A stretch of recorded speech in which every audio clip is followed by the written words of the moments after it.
Welcome back to the HQ. Today, we're going to be reacting to a deep dive into the self-inflicted downfall of Mizkif. I don't really know a whole lot about Mizkif myself. I've seen him in like some Schlatt clip and like some J Schlatt clips. And I know that he's a pretty prominent streamer. I don't really know much else about him outside of that, but I've been seeing his name all over Twitter lately. So I know that much at least. But let's jump right in and figure out how exactly a streamer as big as Mizkif completely dumpstered his whole career and did it all on his own. How do you go from averaging 6 viewers per stream to 40,000 in just a few years, reaching 192,000 on your most viewed stream of all time? I'd like to know that myself, please. I'd really like to know that myself, please. Me and all 4 of my viewers right now. Give me the tech. Well, that was Mizkif, a normal guy who used to be a Twitch fanboy, and who in just a few short years would find himself hanging out with those same streamers that he had admired, calling them friends or coworkers, and finding them reaching out to him in order to be a part of his streams because he had outgrown them. Wow, so he literally started as like a clip chimp reply guy and people like on Twitter or Twitch, and then that alone got him blown up on Twitch. Maybe I ought to be in more people's chats or something. I think if that's a tech, I guess I gotta do that or something. I don't fucking know.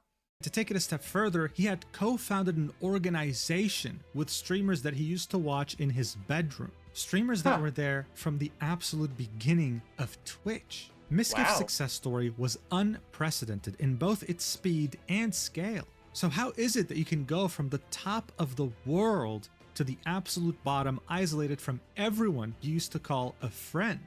Well, all it took was one stream from Emiru on the 25th of October, 2025. She is one of the biggest streamers in the world.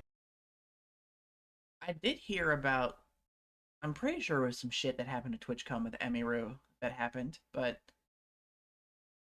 accusing him of like SA,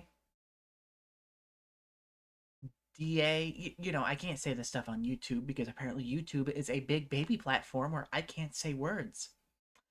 Elsewise, I get my stuff blocked. You know, but yeah, basically like accusing him of all this, like I'm gonna listen to it, of course, because listen to people instead of just dismissing it. But Jesus, how the hell did he have a fall off like this? And in that stream, she would reveal to us that for years she was in a secret relationship with Mizkif, and in that relationship, he did horrendous things to her. To the surprise of everyone, Mizkif in just a few hours would come out with his own response during a live stream, and it would be terrible. It would be catastrophic. Dude. Sorry, I'm drinking some water. I'm dehydrated as heck. Like, how the heck are you gonna try to come out and defend yourself against like such accusations literally hours after they came out? Like, if you're actually innocent, you're going to take a step back and kind of just like take in all the information and build up like evidence to the contrary. So this already doesn't look good on Mizkif. Jesus Christ. He would confirm the majority of the things Emiru was saying while trying to twist it into something else that didn't matter at all. So he just confirms it? he just confirms it. He doesn't even try to deny it. He just comes like, yeah, I did all that stuff that she said. Jesus, dude. Essentially managed to make the situation 1,000 times worse. And guys, it was already terrible. Obviously. And look, by now, I'm sure you know how internet drama works. When it rains, it pours. And after Emiru's statement, many others would come out with their own statements about their own experience with Mizkif and how much of a terrible person he was. This once incredible success story had gone from inspirational to morbid. And Mizkif, once at the top of the streamer world, was now completely and utterly isolated. So what the hell even happened? Yeah, Well, look, as I someone would who was like to chronically know. online on Twitch during the rise of Mizkif, I think I'm pretty well equipped to talk about this topic while also explaining to you what made Mizkif so special, how he was able to rise to fame so aggressively only to so violently lose it all Yeah, overnight. So you I'd already like know to the hear drill by that too. now. Yeah, Let's do this. let's get right into this thing, Papa Mujin. You're gonna tell the story. You're gonna tell it with so much detail that it's gonna be like a whole ass movie. So let's just jump right into this thing. Art comes in many different forms, like this ancient Japanese illustration in which an octopus is doing certain things to a woman. There's also Oh, this illustration of that same woman killing that same octopus. very artistic. Very artistic indeed. I think there's like a story there or something. But the point I'm trying to make is that art is subjective, which is how I can explain the fact that I consider these 4 new sugar-free premium energy cans from GamerSupps to be pure art. You can buy one of these chosen at random for $3, and if you don't like to fool around with RNG, then you can buy a whole case, 12 of them, for $33. Wow.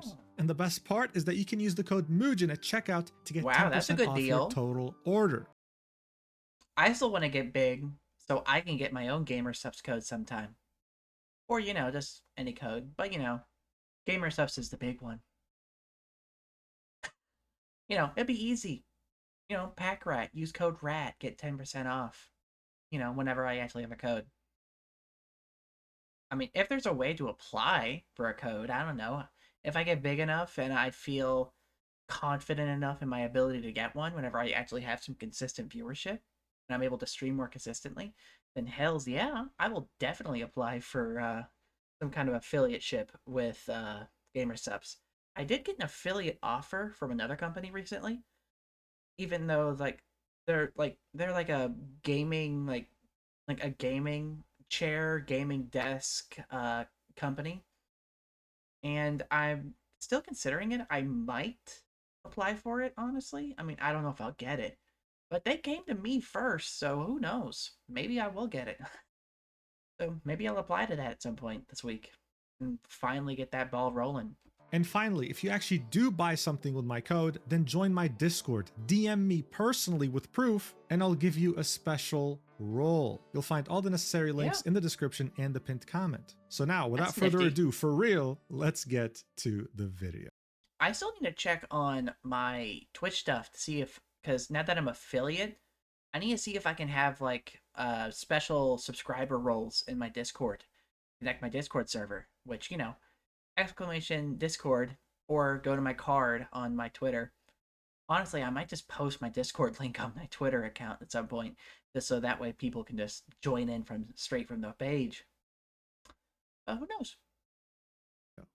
Alright, so as I mentioned in the intro, Mizkif was essentially a nobody. He was an average guy, he completed college, and he was about to work a full-time job. He would have a bit of a health scare and would end up in the hospital. This would change his perspective on things, and that's when he would decide to start streaming. The only problem was that, well, he was getting 10 viewers. And as soon as he felt that he was making some sort of progress with the viewer count, reaching 24 average viewers, the next month he would go back to 6. This is the reality of being a small streamer. It's hell on earth. And he was getting very frustrated at the fact that he wasn't growing at all. This is when he would decide to diversify. He would make a YouTube channel. It was called Mizkif at the time. Today it's called Mizkif Documentaries because he renamed it. But the idea was very simple. Mizkif was a streamer fanboy. He was very active in many of their communities, which gave him a keen understanding about what makes a streamer laugh.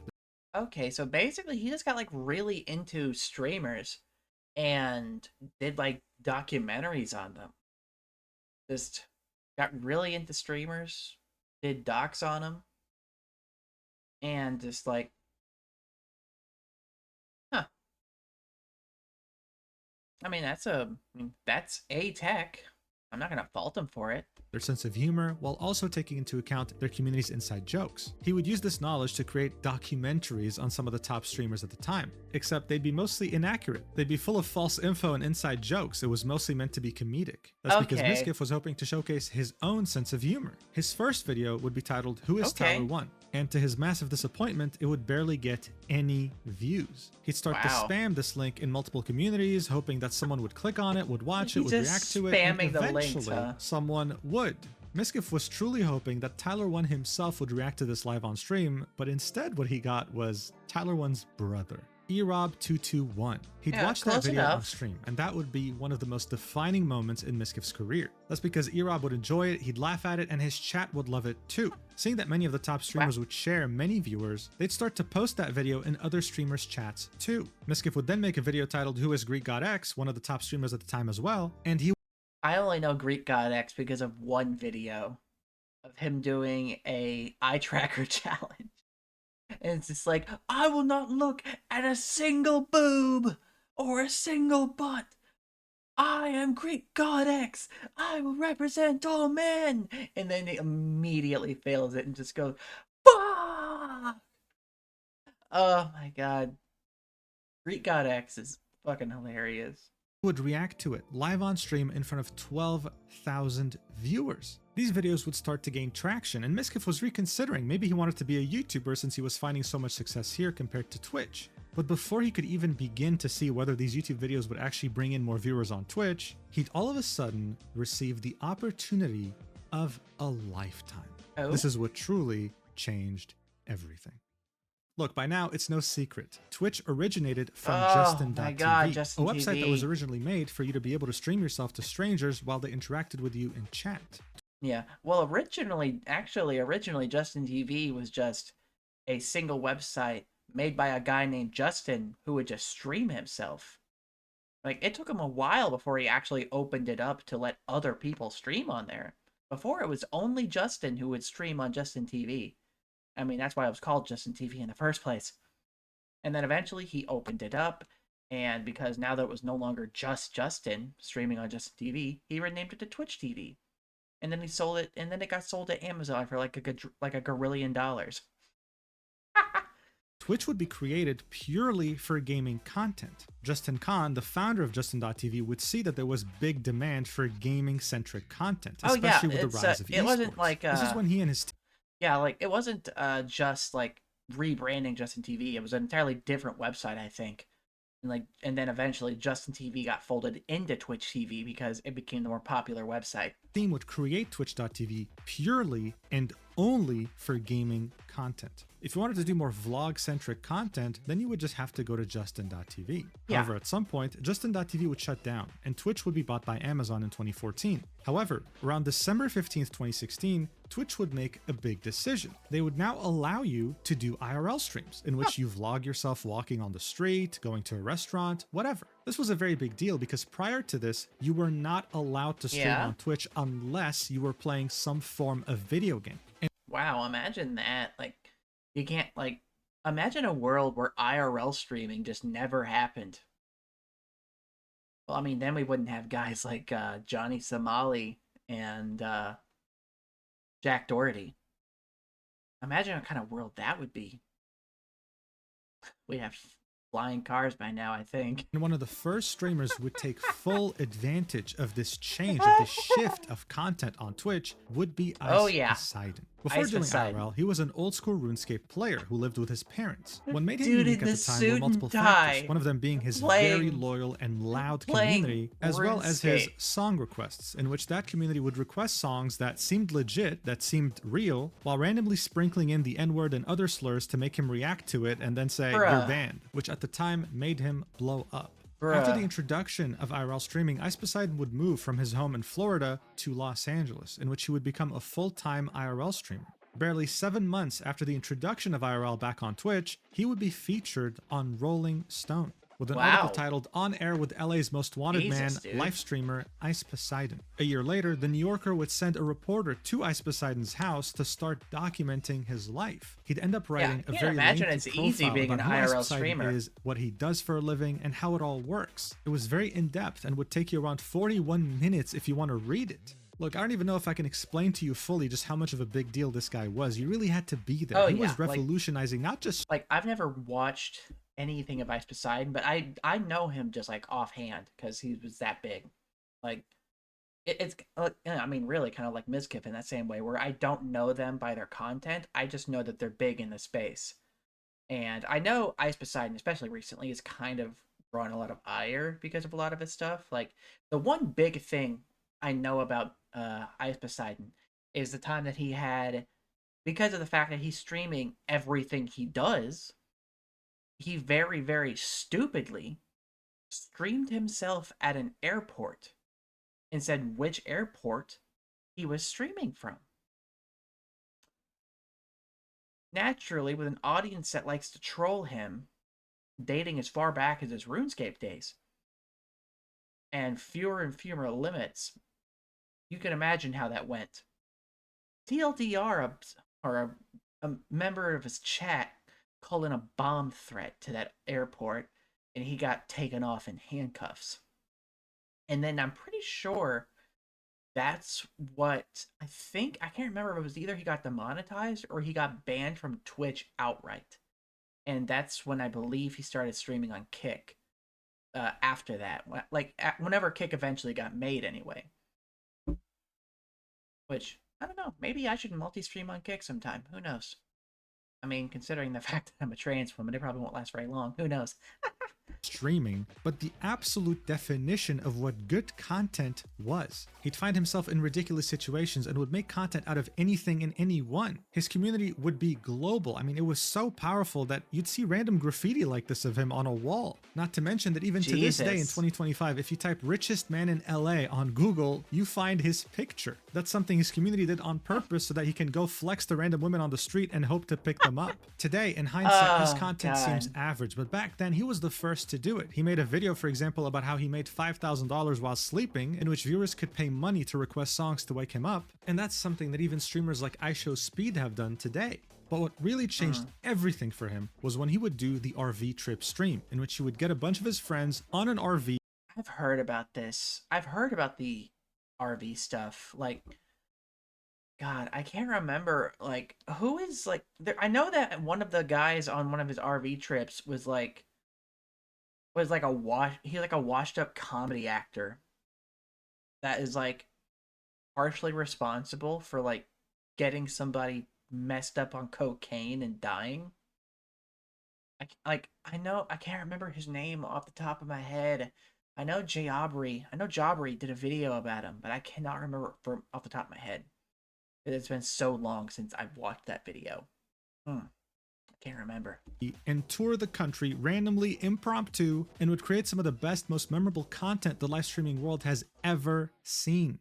Now, tangent aside, and back to Mizkif, Mizkif had made a video on his channel titled, Who is Ice Poseidon? Of course he made an Ice had Poseidon reacted video to it with 11,000 live viewers. He found it funny, his community loved it, and so that's when opportunity struck. Ice Poseidon's manager, Brent Caskell, otherwise known as Scuffed Steve Jobs, that's the name Ice Poseidon's community gave him, would reach out to Mizkif and tell him, hey, remember RV Trip 1? I mean, he does. I mean, if you squint, he kind of looks like Steve Jobs. You know, if you really squint. I mean, so it tracks. I'm sure you watched it. We're about to do RV Trip 2, so how about you come along to the sequel of this legendary stream, and maybe you can make an actual, real documentary on Ice Poseidon this time. Mizkif would immediately take the opportunity and fly out. This would be in the summer of 2018. However, as always, there was a complete miscommunication between Ice and his manager, with Ice introducing Mizkif as his cameraman for the trip, and that's exactly what ended up happening. There was no documentary to be made. The man behind the camera for most of the trip was Mizkif. But that's not to say that Mizkif didn't have memorable moments himself, making his own mark on the stream and being able to showcase his sense of humor. Look, overall, just like the first trip, the sequel managed to be just as crazy. And this time, Mizkif managed to be a part of it. Back during 2018, anyone who watched or had anything to do with streamers knew that this RV trip was happening and was keeping up with it in some shape or form. God, I could never do like IRL streaming like that. I just don't have the constitution for it. Like, I just don't like being out in public on like such a grand scale. Hey, Skater. It's all right. No need to worry about whether or not you're late. It's all good. But yeah, like I couldn't do like IRL stuff like that. I just don't like have the like what's the word? The social battery for it. Like even if I go out to like just like my dad's house for like the holidays or something. If like I'm over there for like Thanksgiving or Christmas, I have to have my laptop on me so I could just take like 30 minutes or an hour just to sit down on the couch and just dick about on my laptop so I can like so that way I can just like kind of relax for a minute and just like recharge my batteries. before like going back to like socializing with larger groups, because like even with family I have like very tricky social battery situations.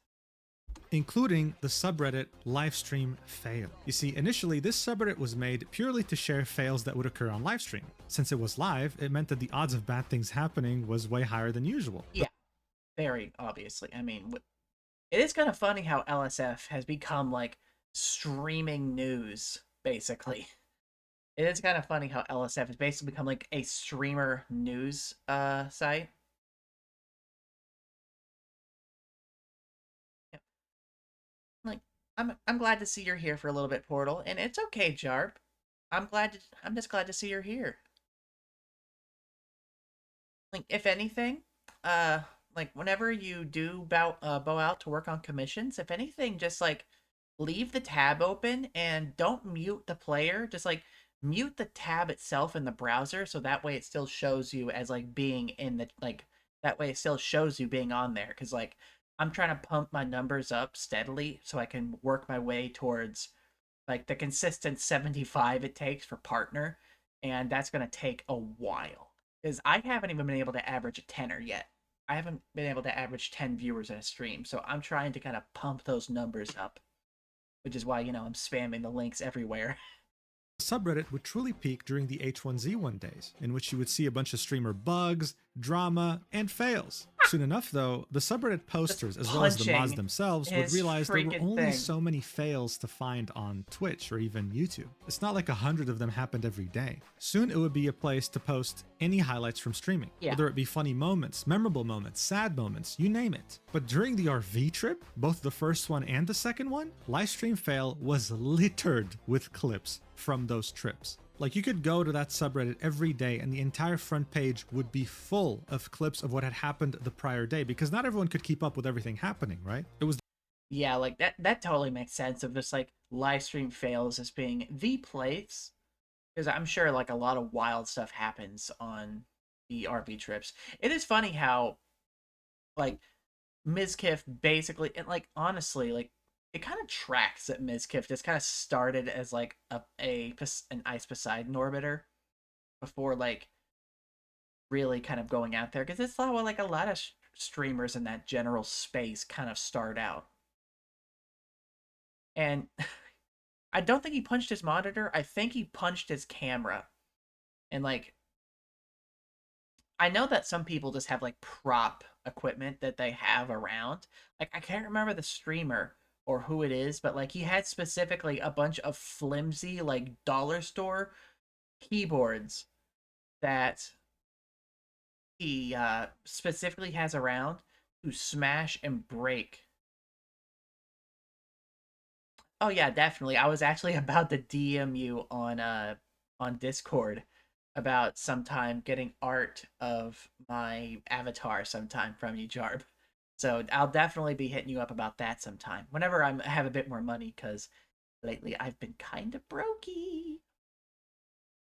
Oh definitely I'm definitely hoping as I get a little bigger, maybe get some Twitch subs in there. Maybe folks hit up my Ko-fi, drop a little tippy in there. If they want to, no trouble. Maybe I'm considering making a Patreon as well for my unedited reactions to some stuff, because stuff like Has Been Hotel, and whenever I start uploading them, Fiona and Cake season 2, and also when Hell of a Boss starts airing on Amazon Prime, I'm especially going to need to find a space to upload those, the unedited ones at least, because I have to post them edited and like intermittently muted and stuff on YouTube. Otherwise, I get killed by copyright. Like I had to completely re-upload one of my like I had to completely re-upload a one of the episodes of Has Been Hotel I did last week, because there was one tiny snippet of one of the songs unmuted and it resulted in the video getting partially blocked. So yeah, that was fun. the biggest advertisement ICE could have ever asked for. Hell, even bigger streamers at the time, like Dr. Disrespect, would hint they were keeping up in some way or another with this RV trip. It was that legendary and unprecedented. This was like reality TV show without the scripts or the producers. This was reality, period. Yeah, I and mean, people couldn't get enough of it. yeah, like Unfortunately, that's why though, people RV would Trip really 2 like would it. Like, I mean, there's a reason why people like watching like amateur live stream stuff like this and not like reality TV. It's because reality TV is scripted, very obviously so. Like as we saw from a while back doing a reaction to Manny Kudos's video about the Mountain Dew Game Jam, where they tried to do a big reality show thing with that. Nobody wanted that. They wanted just a show about a game jam and doing a game jam. Instead, they made it a big reality show competition. Nobody wants quote unquote reality show. They want reality. end in a disaster in an incident dubbed Horseshoe Bay, in which Ice Oh? Poseidon would very nonchalantly, with no empathy whatsoever, break up with his crying girlfriend live on stream because he had cheated on her with her friend in the same hotel he booked her. This turned his entire community against him, and he was overall hated like never before. And of course, throughout this entire event, Mizkif was the cameraman. I mean, Wait, who cheated on who now? Like, did he break up with her because he cheated on her, or did she cheat? What happened? disaster in an incident dubbed Horseshoe Bay, in which Ice Poseidon would very nonchalantly, with no empathy whatsoever, break up with his crying girlfriend live on stream because he had cheated on her with her friend in the same hotel he booked her. This So he cheated on her. Bro, what the fuck? Like, I don't know enough about Ice Poseidon to keep up with the lore, but Jesus Christ, dude. Like, genuinely, what the fuck? Like, I know Ice Poseidon's a dickhead, like, in general, but jeez, wow. God. turned his entire community against him, and he was overall hated like never before. And of course, throughout this entire event, Mizkif was the cameraman. I mean, you already know at this point. His Yeah. very powerful community would revolt against him and would vow to boycott his streams unless he stopped being such a stupid person. And while his hate was at an all-time high, the livestream fail mods saw an opportunity. Ice Poseidon was very controversial. His community was uncontrollable, and overall, he was a liability. Yeah, So they're initiated voting a community to vote to ban purge Ice Ice Poseidon Poseidon from livestream from fail. LSF. He wouldn't be able to post anything about him, talk about him, nothing. And seeing that a huge chunk of livestream fail users were also part of Ice Poseidon's community, this was perfect because they could give him Yeah. a big middle finger. Everyone knew how much the Oh, subreddit yeah, helped him like- to grow. So they voted yes. And Ice God was damn. banned from livestream fail for many years to come. In the meantime, though, Mizkif completely avoided all this negative Shit. attention. During the RV Water went trip, down he the had pipe. met streamers like Erob221, and they had followed each other. In fact, he had networked with quite a few people. And so after the RV trip 2 had Yeah, ended like- around June 2018, he had started That must be a hell of a sting. A subreddit basically responsible for building up your whole shtick, banning you outright, justifiably so, because of your dicketry.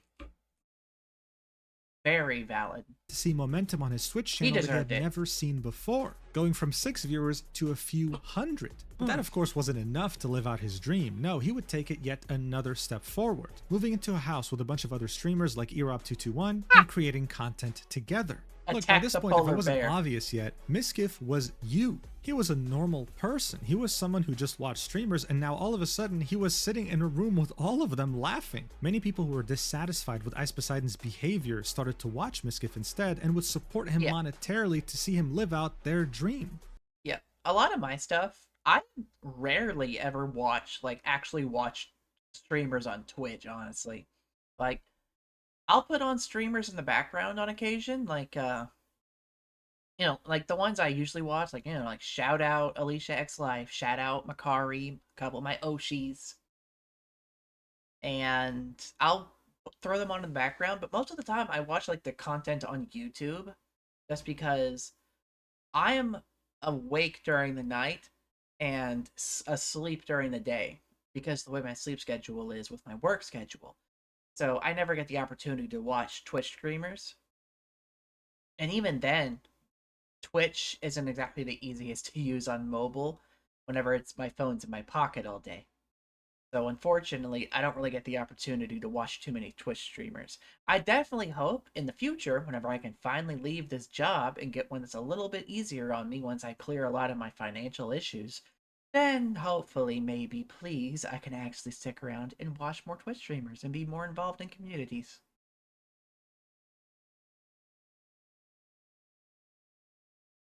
Yeah, like I don't really keep up with too many like big streamers. I mostly just watch like people that I enjoy from YouTube, or I watch streams with other VTuber friends. Like I'll keep up with Makari, with Alicia, Luminous Red, another friend of mine who I talk to a lot, and who's kind of like helping me kind of get my groove on what all I like on everything with this, because like I've been streaming for almost a year now, or for a little over a year actually. I started when Sonic X Shadow Generations came out, but I only recently kind of gotten to a good stride with it, like in the past maybe 4 or 6 months. And meanwhile, Luminous started streaming 11 months ago, and she's already just made partner on Twitch. And I am so damn proud of Luminous and how far she's come in such a short amount of time. And I absolutely love her. And I envy their growth, but I understand that it's largely because of my poor schedule that I haven't been able to grow as much. And I hope to change that in the future. They were essentially living through him. And they would make sure that no matter where you were on Oh, I Twitch, you would forgot that hear of he was him an and his egg. new community. For example, someone would make him an emote, and he would call it Mizkif Egg. Now, in order to network, he made it a point to always raid someone after streaming. And I mean, you guessed it, they usually were bigger streamers. After he would raid a streamer, the Maybe only I thing should you would do see that in that streamer's too. chat was this obnoxious ass Maybe I emote. should do His that. community would spam it so much that most streamers would I don't actually know. end up banning Maybe. it. It was impossible at this point to not know who he was, or at least have heard of him. Barely a few months later, you'd find him on the Scuffed podcast that was made by Trainwrecks TV. And in it, he was so comfortably sharing his sense of humor, having conversations with some of the biggest streamers on the platform. Trainwrecks would make it a point to bring in smaller content creators from time to time. Getting onto a podcast with larger streamers like that, like Trainwrecks, Asmongold, folks like that, that's definitely gonna get you out there, dude. None of them would shine through like Mizkif truly did. It's as if he had prepared his entire life to become a streamer, and now that he finally got the opportunity, he was excelling at it. And it showed.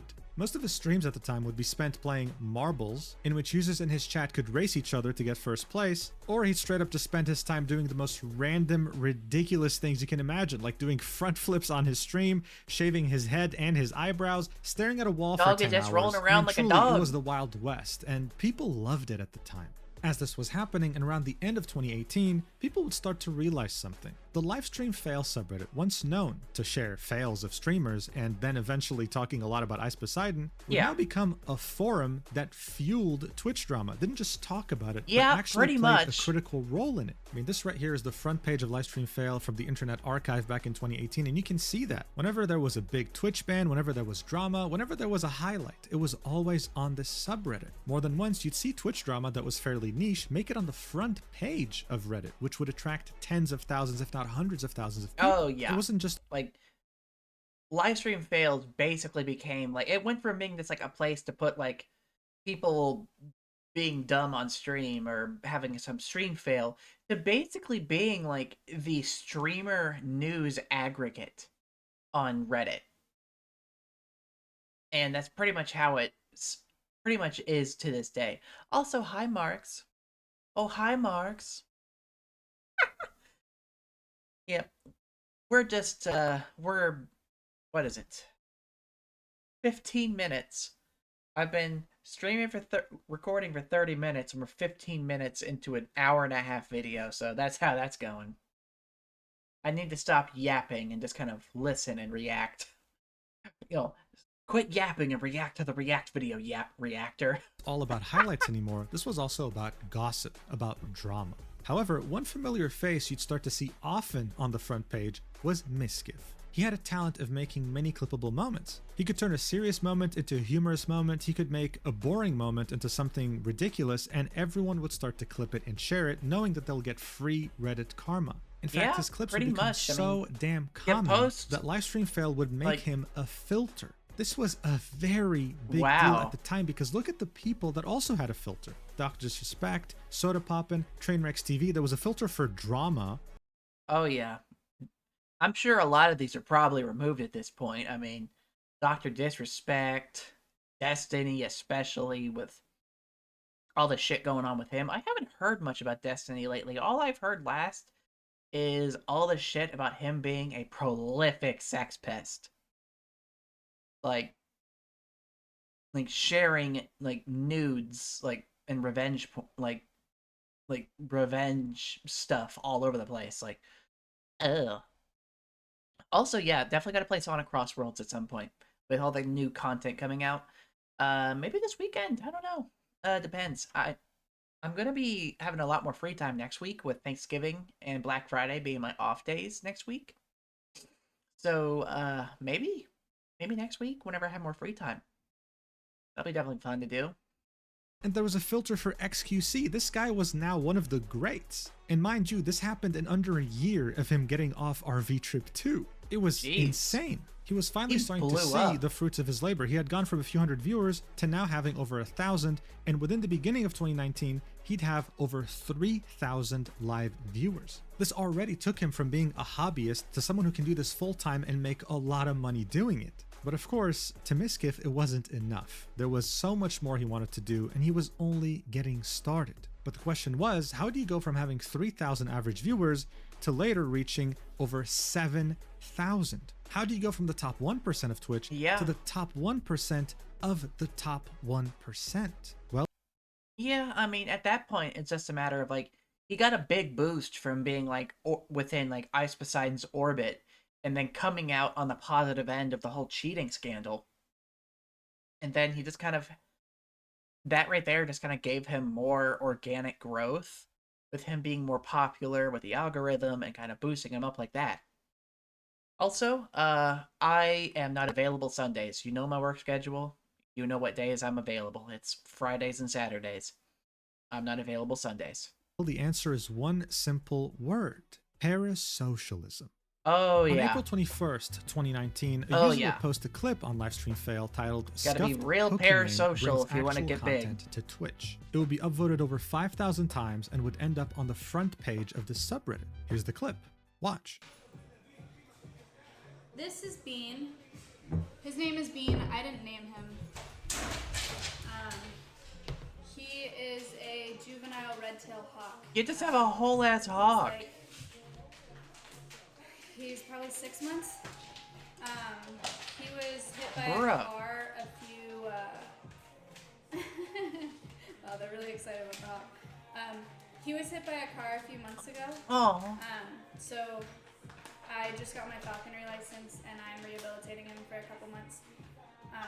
So I just fly him every day, and I weigh him every day. So yeah, the whole point of this clip Oh, was the that's fact that she cool. kind of looked similar to Pokimane, but was actually bringing real content to the platform, showcasing her hawk while being very confident about it. As always, Mizkif would waste no time. He saw how popular she was on the subreddit, he saw how many viewers she gained after that clip was posted, and so when he found out that she was trying to build a PC, he reached out and gave her some advice. Of course, it wasn't mostly helpful, it was So basically, he just saw a streamer who got seen online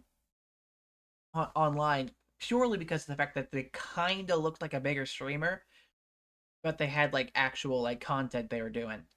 So he just latched onto that. Okay, I see how he's growing. I see how that's going. mostly comedic jokes, and it was really just for content. At some point, Maya would give him this look of desperation, and it would actually become a very popular emote. What would happen soon after, though, is that they would actually keep making content together. And Mizkif would notice fairly quickly that every clip posted of these two on Livestream Fail would get upvoted to oblivion.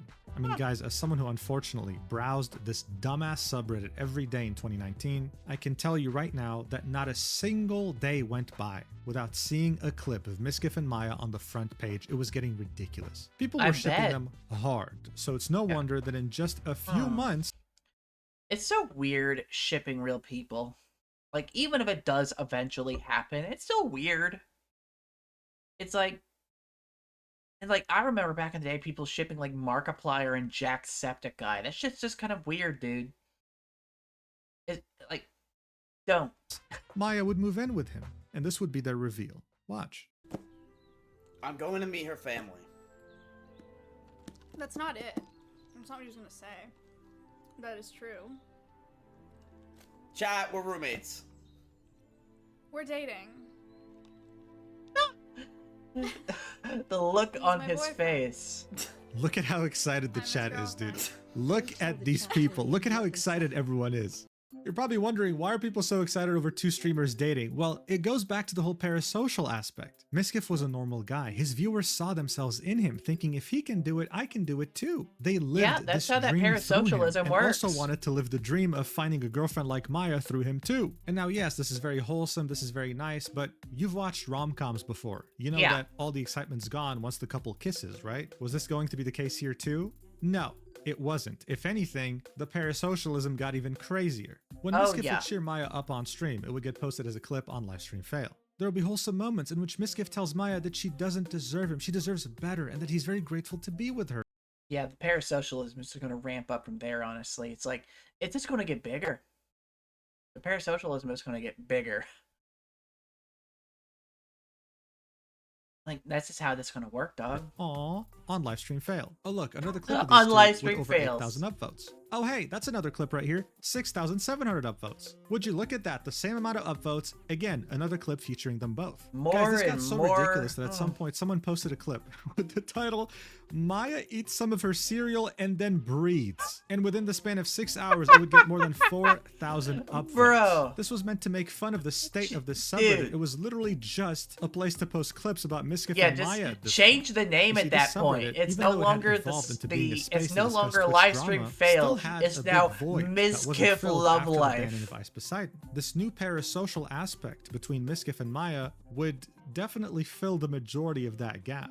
And thanks to this subreddit and many of these clips going viral, sometimes being on the front page of Reddit, many people will start to find Mizkif. There's this thread on the Mizkif subreddit asking, out of curiosity, when and how did he discover Miz? I wouldn't be One of the surprised. top comments says, oh yeah, he made an impression of Tyler 1, Yeah. and it was a clip on Livestream Fail. Yeah. Another Well, I one would wouldn't be say, surprised oh, yeah, if, it like, was a most clip of his in which Maya viewership was came from explaining to LSF. Mizkif that a skunk was not a pet. There's so many comments in this thread. I mean, there's 451, and so many of them will point to the whole Maya and Mizkif arc.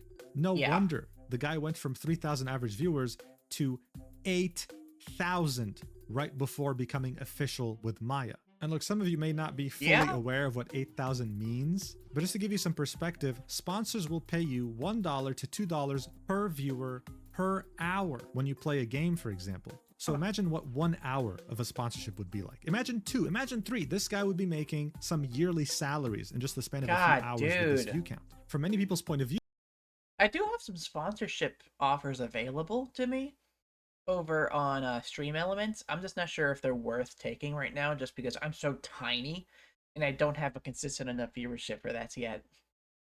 I don't know. I'll keep my eyes at it, but making that much just from sponsored content? Like, granted, he is pulling in literally 1,000 times the amount of viewership I'm pulling in right now, but still. Nutty, dog. he had already made it, essentially.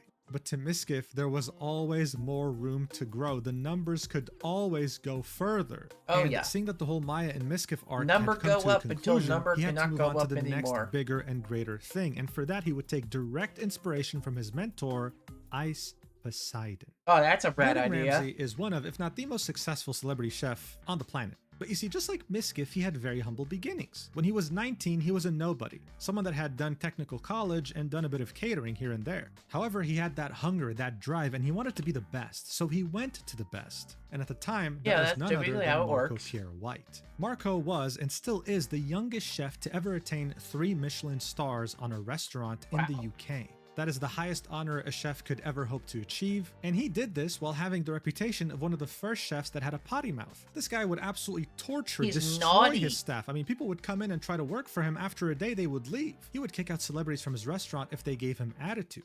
And he No was wonder seen that's where Gordon as got a it. rock star.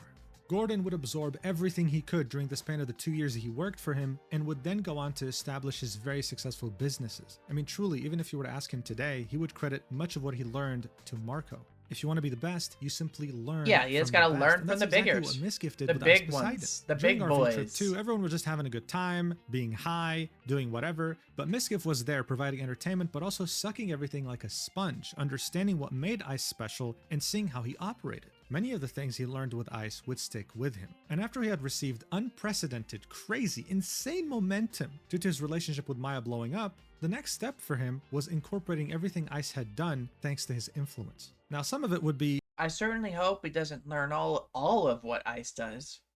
I mean, considering this video exists, probably.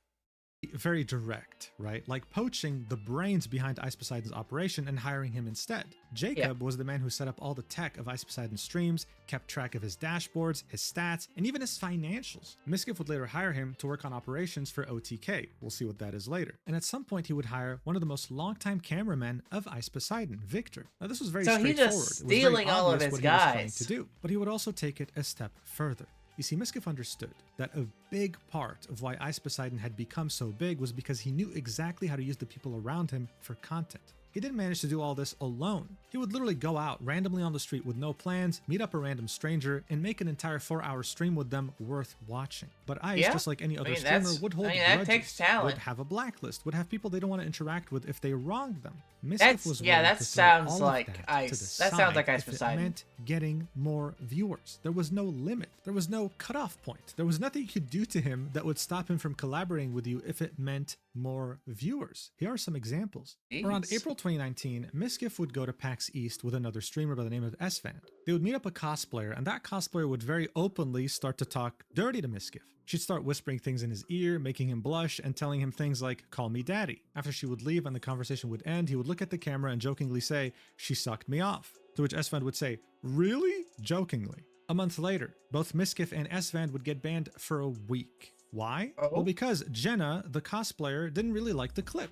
She didn't like the fact that she was drunk, and she didn't like the fact that Mizkif made that joke. So she sent her lawyers after Twitch to copyright strike their VODs, which made them get banned for an entire week. This had happened a month after Jenna had messaged SVand telling him, "Yo, I didn't really appreciate the joke," and they settled it privately. The outrage was incredible, right?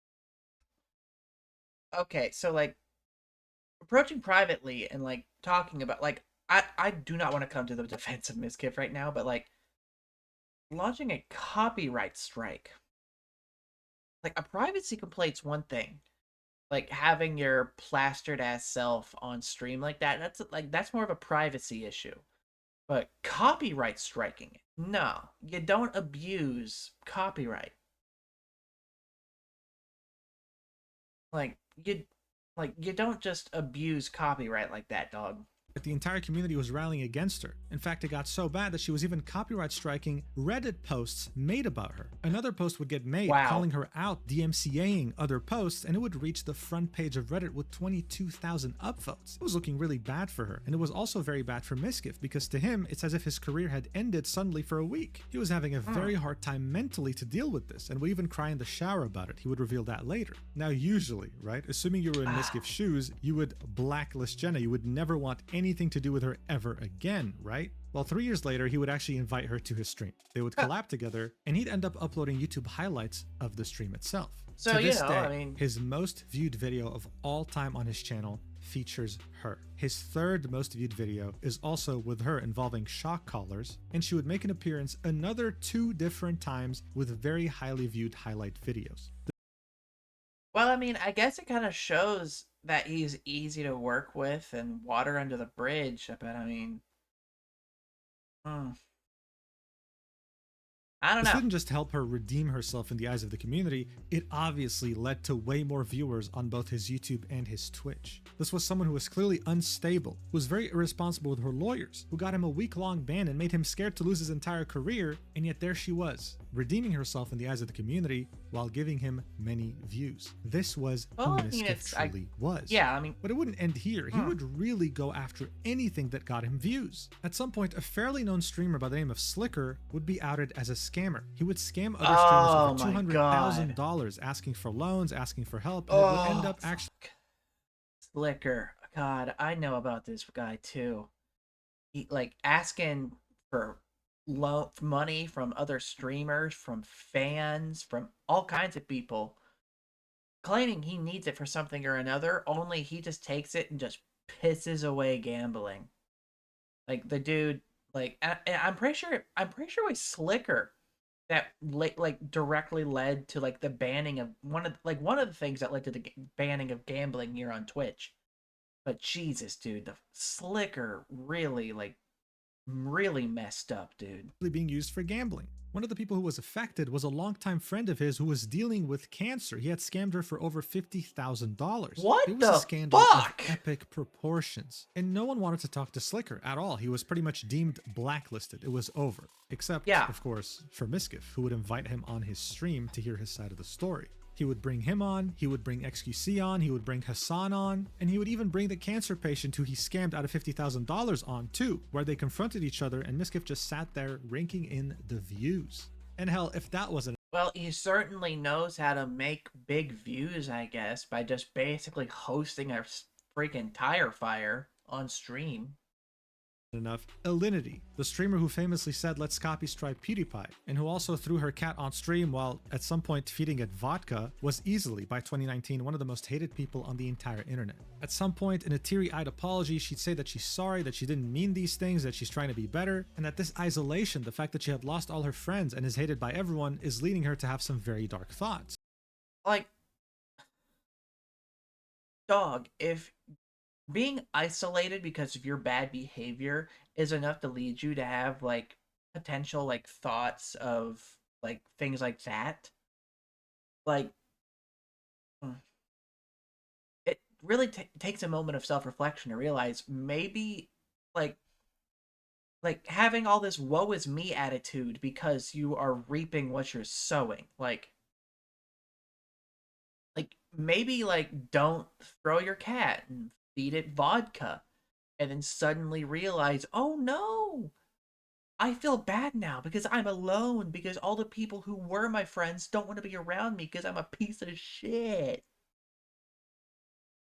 Like, big dog, maybe like don't do the sowing if you can't handle the reaping.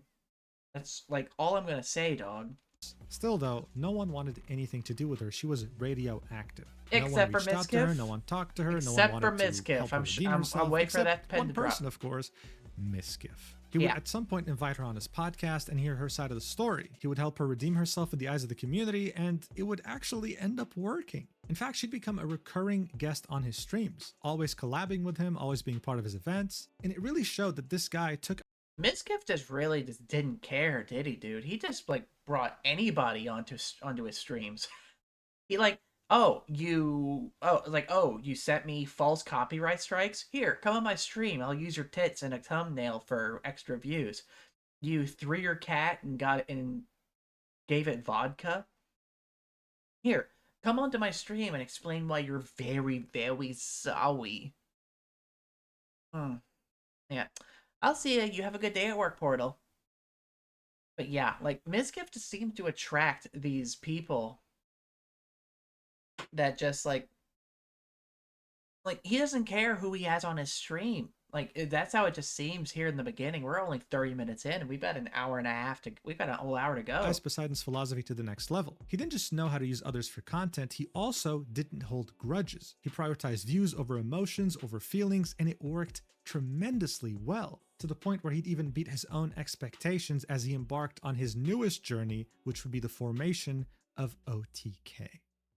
On June 25th, 2020, Tips Out would announce that he was leaving the esports organization known as Method. This was someone who was fairly influential in the content creation sphere. I don't know and many anything were about wondering esports. What his next steps would be. Well, they wouldn't have to wonder that long, because a few months later, OTK, otherwise known as One True King, would be announced. It would be yet another network for content creators, more specifically streamers. And as you can see here, one of the founding members was about to be Mizkif, alongside other big and renowned streamers, with Tips Out being part of the leadership. Well, I mean, you know, it's nice for them to form like a little network for folks. Like, I don't know, just like I personally could never be part of a bigger network without kind of really good reassurances about things, because it's like, especially with like VTuber agencies as of late, like watching like how badly a lot of Niji Sanji talents treated, and the whole Visojo disaster when we thought like V Shoujo was like this bastion of like picture perfect, like how all agency should be, and then we saw how that turned out. Yeah, it's why I just don't really trust organizations, because it's like, even with like, because like OTK, it just seems like a group. It's basically like a Discord server for a bunch of friends who stream together and will occasionally collab and do stuff. But like, I just couldn't see myself joining some kind of organization. They would make their official announcement on the 11th of October 2020, with the founding members being Esfand, Tipsout, Asmongold, Rich Campbell, and Mizkif.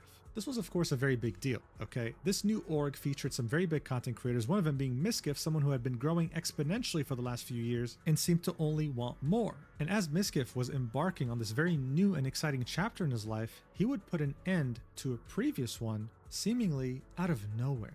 On September 15th, 2021, he would make a tweet saying, "From me and Maya, read," linking a twit longer. He'd say, "We want you guys to know that Maya and I have decided to break up. We both want to be very clear that there was no event, no cheating, no drama that led to this decision. We mutually decided that this is what's best for both of us in our current lives. We both care about each other so much and are still friends. We're supporting each other through this, and we ask that you all do the same for us both. We're going to take a couple of weeks off of streaming to process and to take care of ourselves. Thank you for supporting us through these past 2 years. We can both say that they've been some of the best years of our lives and we're super grateful. See you in a few weeks. Miz and Maya."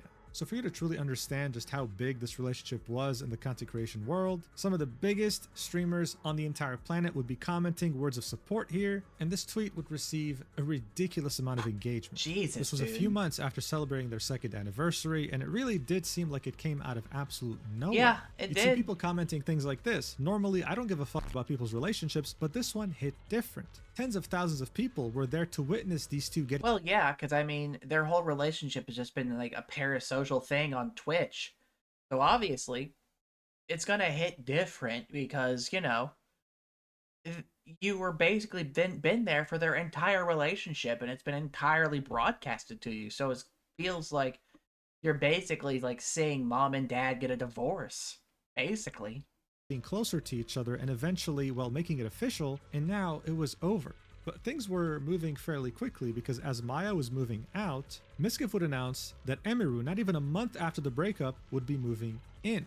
You see, Mizkif had a house at this point, he had multiple content creators living there, and Emiru was also about to be a part of this. She was well known at the time, she had her own audience, and the reasoning for this happening was that Emiru lived in Kansas and had a bunch of stalkers that threatened her life. Mizkif would so gracefully extend his hand out see for why her to come she live would with him want in to the same move house then. as him and I his can definitely see why friends, she'd want to and move she then. said yes, making her feel the safest she's ever felt. A few months later, on January 3rd, 2022, she would join OTK as a founding member as well.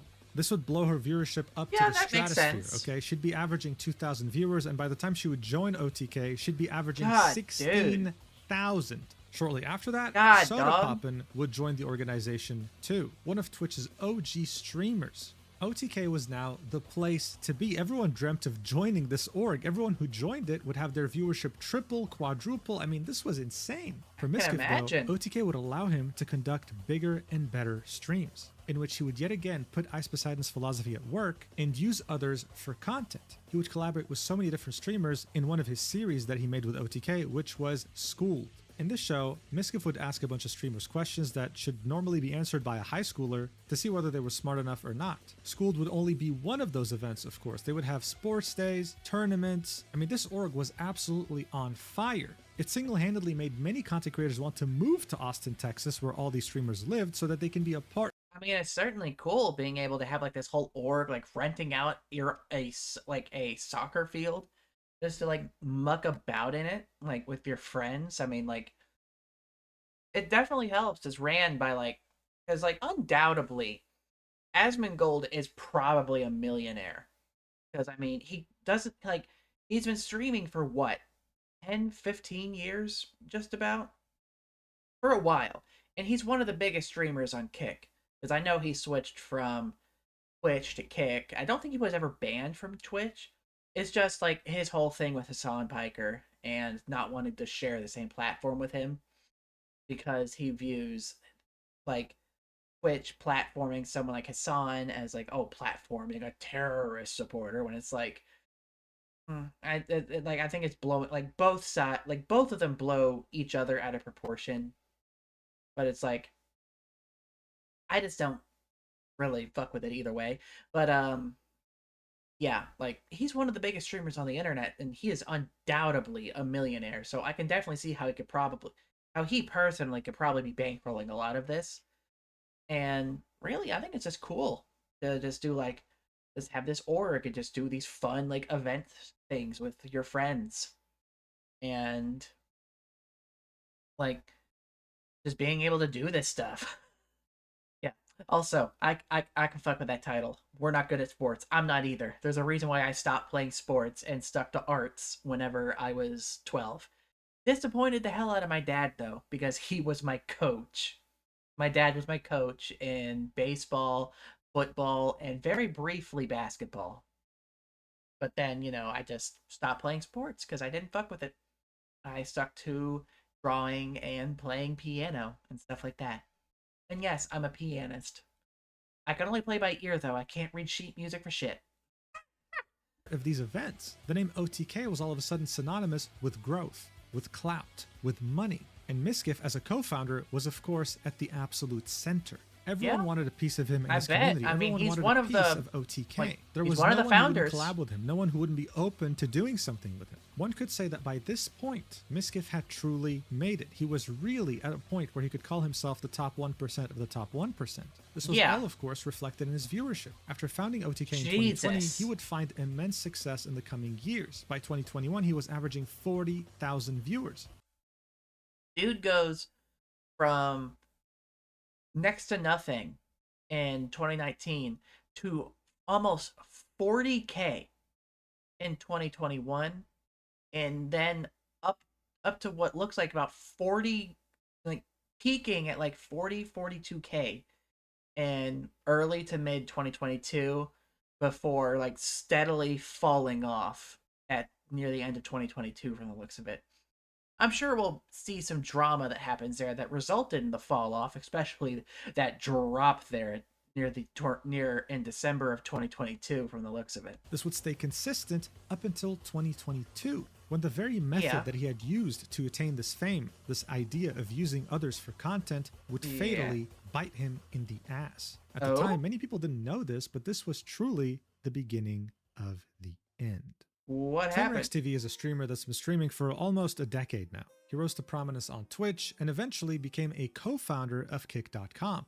Now look, he's always been a well-renowned streamer who would always collaborate with some of the top streamers in Austin, but his big break would truly be in 2021, when he would stream gambling and slot machines on Twitch. Okay, yeah. But slot machines have always been a category on Twitch for a very long time. What made Trainwreck so special though is that he was gambling obscene amounts of money. To a typical gambling streamer. So I guess Trainwreck went from gaming to gambling, and this is kind of how he just got big, I guess. And then, of course, he went and founded Kick with Stake because he can no longer gamble away money on Twitch because they banned slots. $10 per spin on a slot machine was considered a lot of money, right? They were wagering a lot. Trainwreck was over here max betting $1,000 per spin and making it look like it was nothing. When a slot machine would hit, he'd be winning hundreds of thousands, if not millions of dollars live on stream. This made many other streamers want to gamble and take advantage of this new popularity, as well as rake in the money that these... So he spends pretty much every spin the cost of my monthly mortgage. Yeah, that fucks me up. Gambling websites were offering hundreds of thousands, if not millions of dollars for just a few streams per year. These streams were getting out of control, and there was big concern over who was watching them and how many were being influenced to gamble, something that can very easily ruin your life. After a year of extreme success for Trainwreck, don't get into gambling streams, Twitch would come in on October 18th, 2022. You want to go out gambling, like you want to go to the casino on occasion, like a couple times a year maybe. Like you got some money to burn, sure. Go have fun, go dick around. Maybe you'll lose money, maybe you'll make money. Don't get into a habit. Don't think you're good at gambling. Nobody's good at gambling. It is not a skill. It is entirely luck, and 99.9% of the time, the house wins. Don't think you're good at gambling. Like, the best odds you'll find is blackjack, and even then, there's no real skill in blackjack. It's just how good you can lie. So, don't think you're good at it, because you're not. Prohibit most forms of gambling, specifically the ones that Trainwreck was operating with. This is what would eventually prompt him to reach out to the founder of the casino he played on and create Kick.com with him. Now, do you remember Slicker, the Twitch streamer who scammed $200,000 out of multiple streamers for gambling? Well, this was in 2022, a month before Twitch had outlawed gambling on its website. Oh, yeah. As this was happening, those two were definitely many streamers related. were kind of pointing the finger at Trainwreck and other streamers that streamed gambling, indirectly blaming them for creating people like Slicker. On September 19th, 2022, Asmongold would tweet, "How in the fuck is Slicker not banned on Twitch? Guy literally uses the platform to defraud dozens of people, streamers and viewers alike, and admits it. JDon is still sitting a perma while Slicker gets to go live and laugh about actual crime." Yeah, so genuinely, why the hell wasn't Slicker banned?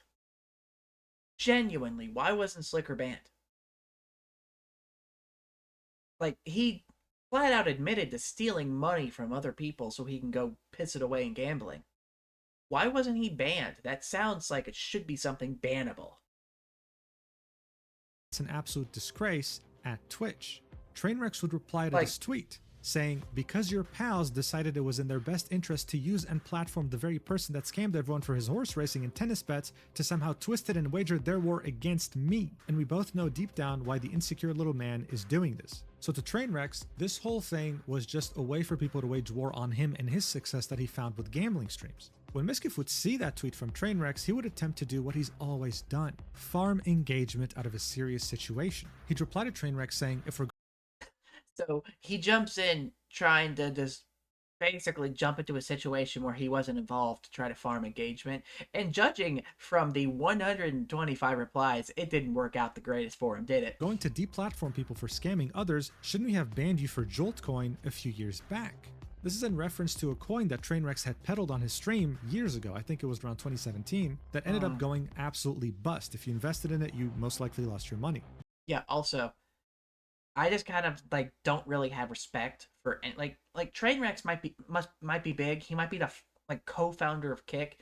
I don't have respect for anybody that shills a shitcoin, knowing full well it's a shitcoin and that it's going to flop and that you're basically just like making a fat bag by scamming your own audience. That is fucked up, dude. You don't do that shit to the people that made you. Like, very rightfully, like, Mizkif is technically in the right here, calling him out for shilling a shitcoin and rugging his audience. That's not cool. Mizkif would of course later delete his reply, but not before Trainwreck would reply first. And this would be an absolute bombshell that no one was ever expecting. He'd say, "Are you going to send Maya and Mitch to railroad and blackmail me like you did those girls to cover up all those sexual assaults, you fucking scumbag piece of shit? You want to come at me and make shit up? Then you better be sure you don't live in a glass house, you insecure pussy." Now, of course, this was ridiculous. This was insane. Bruh. This was never heard of before. Where did this come from? Railroad? Blackmail? Girls? Sexual assaults? Plural? Jesus Christ. This got serious real quick. People already forgot about Slicker. Yeah, that took a left turn real quick. This was over, right? This had ended in a couple of days. Now it was about Mizkif and Trainwreck. What's going on? Barely a day after Trainwreck had made that bombshell accusation, a streamer by the name of Adriana Lee would go live, saying that back in January of 2020, right? Bear in mind, we're in September 2022 at this point, she had gone to a party in Mizkif's house, got blacked out drunk, and one of Mizkif's roommates, Crazy Slick, would attempt to do this weird CPR maneuver where it seemed like he was just making an excuse to touch her chest. You see, according to Adriana, she wanted to go live with a twitlonger in 2021 explaining her point of view. This is when Maya would be sent to her house to see the twitlonger and allegedly ask her to not include the word sexual assault in there because it didn't happen. Adriana would post that twitlonger in 2021 and would say that she's been suffering the consequences ever since, being blacklisted out of every party, an event in Austin, and having very vicious rumors being spread about her so that even her friends were forced to separate from her. Yeah, if all that is true, and like they flat out tried to cover that up, like Mizkif like trying to cover up his friend taking advantage of a drunk woman at a party. If I don't care what the context is, if someone's drunk, clearly drunk, and even if you're just playing around with them and you're grabbing their breasts, or grabbing their ass or something, that is sexual assault. Like, there's no bones about it. You were assaulting them in a sexualized manner. That is sexual assault, cut and dry. Like, there's there's no argument. During her stream in 2022, she'd show us Mizkif's reaction to her twitlonger in 2021, and it was him completely downplaying it. Watch. Of what you can deem of it, it's sexual harassment, whatever. At a low scale. Yeah, he caught himself there. I don't think people really gave a shit and really cared. I'm gonna turn this off if you're gonna be like this. I'll just turn it off. This clip obviously added a lot of fuel to the fire. It seemed like he didn't care. It seemed like it was indeed kind of a cover-up, and it seemed like Trainwrecks say like, "Oh yeah, exaggerating. my friend sexually assaulted this girl." Adriana would make a thread not that of important. people Slick has been weird to / harassed / assaulted because people had reached out to her to share their story as well. And in these DMs, we could see Slick being an absolute creep to many women like this one. This one really stood out compared to others because it was him essentially just talking to himself, with the woman in question saying, "You're so sad, oh my god, move on bro, take your horniness elsewhere," and him saying, "I'm not horny, I'm just in love with you, please marry me," to which she would say, "How many times do I have to reject you to drill the idea into your fucking head?" And he would just keep... Yeah, this guy's a fucking freak. This guy is an absolute freak. Like, keep on going. What made this worse is that he was doing this consistently to up-and-coming streamers, to people who were growing, who hadn't quite gotten to the famous level yet, knowing full well that they might be interested in him because he lives with Mizkif, the guy behind OTK. The streamer FanFan, for example, was one of the people that Slick was being very weird to. And I mean, look at this. The guy was like, "If we ever meet, you're done." She'd be like, "What, on site?" And he'd say, "You're getting bent over immediately." I mean, it was so awkward, so weird. She was clearly uncomfortable, but in her own words, she didn't want to offend a well-known streamer, right? She tried to keep it civil because according to other streamers, for yeah, like I can certainly see why people don't want to like be outright offensive to this guy because he runs with Mizkif, and Mizkif is one of the OG OTK guys, so they don't want to like shit in the breadbasket there. But still, it's messed up. For example, if he would ask for nudes and they wouldn't send them, they'd just get blocked. They'd get blacklisted from parties, from events, and they would probably have rumors spread about them. It wasn't fun. Now Maya, who had long broken up with Mizkif by now, right? It's been over a year, would be forced to respond to this, saying that she didn't pressure Adriana to cover up the assault. She just wanted to make sure that it wasn't as serious as she was making it out to be, making sure that it wasn't sexual assault, while apologizing for injecting herself. Admitting that maybe there was shouldn't this have unseen injected power yourself. dynamic, seeing that she was a bigger content creator than Adriana, which might have pressured Adriana into not being as honest as she wanted to. This would make her want to step away from online platforms indefinitely, and that would last for quite a while. But this was only the beginning, right? Mizkif's world was truly starting to fall apart around him. Asmongold, one of the co-founders of OTK and one of the bigger streamers on the platform, would say that he's furious and that he would vow to cut Mizkif loose if he failed to act on Slick's accusations. Yeah, good on Asmon. Good on him. Like, if you're gonna defend your friend for sexually assaulting people like this and being like a frequent creep, like, you should be cut from OTK. And like, very good on Asmongold to threaten to cut him loose over this. Very good on him. If he failed to disavow him very shortly afterwards. And I mean, everything I'm talking about right now has happened in like less than a week, right? Like literally in the span of a few days. OTK would suspend him, announcing an internal investigation over these accusations. And if that wasn't enough, Ice Poseidon would come in, make a tweet and say, "Mizkif, I brought you into this world and now I'm taking you out." Ice this is coming in for the kill shot. It's sitting at over 87,000 likes, and it shows DMs with Mizkif on Twitter, in which during the RV stream 2, you can very clearly see Mizkif use things like the N-word hard R, the F-slur, and pretty much anything cancelable imaginable, right? Now, why did Ice do this? Was it the fact that his career was dying at this point and wanted more relevancy? Was it jealousy? Was it a mix of both? Who knows? But even though some people were very outraged at this, some others were saying things like, "You letting this slide for years says a lot about you as well." But like don't get it twisted. It's not like Ice Poseidon actually cares. He's only doing it now because it's convenient for him. The fact that Ice Poseidon held on to this stuff all these years and only just now bringing it out, Ice Poseidon's not any better. He's not any better.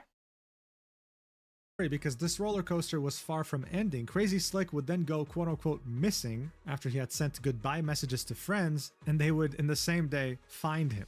Barely a couple days after Adriana had come out with her story, Mizkif would make a statement saying, "Hey guys, To update everyone, we found Crazy Slick. He has not harmed himself. After hearing from Adriana and the numerous other women who have shared their experiences with him, it's clear that he is not the person he made himself out to be. In terms of his living situation, Slick has been told to vacate our house as soon as possible. He would Good. then apologize for the things he said on his alt stream, right, where he was saying, he was downplaying. He was like, sexual harassment, but I don't think anyone cares. And then he'd reiterate that he was open about his past. His messages from 2018 happened, he acknowledges them, but he can't change what he said, and he knows that he's changed as a person. He would then apologize to Really? everyone, Have his you now? viewers, OTK, the staff, It the doesn't seem partners, like it. and would announce the fact that OTK was hiring a third party to investigate all this to make sure that he wasn't complicit. Now look, this could have ended here. Most dramas would have ended here. Just wait for the investigation and see what it comes up with and move on. But Adriana had other plans. She would keep going live and talk about this, and her statements would then become conflicting. She'd state things like she didn't know that it was sexual assault until recently,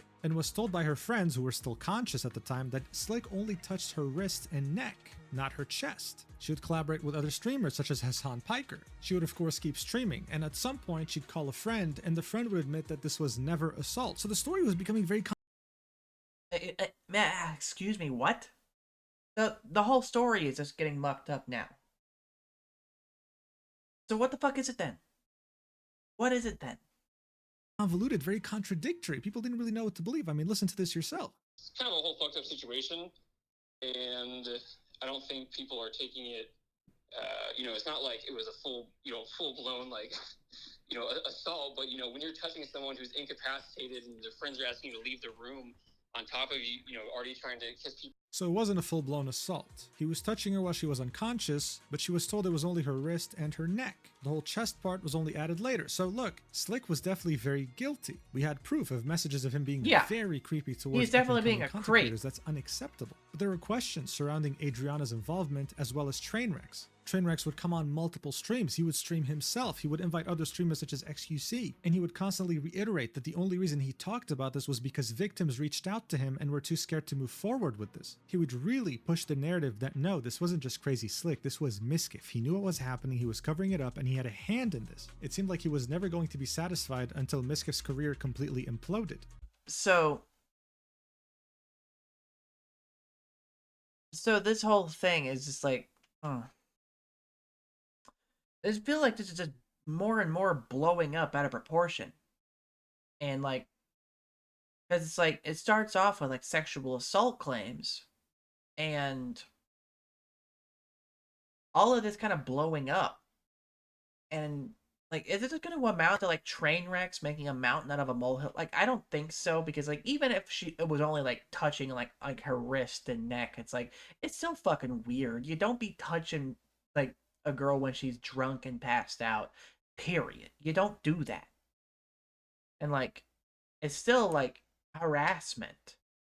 But like, if it's like but if Trainwrecks like blew this up out of proportion on purpose to try and fuck things up for Mizkif, like, Mizkif ain't a saint in this either, considering how tippy-toey he was about it.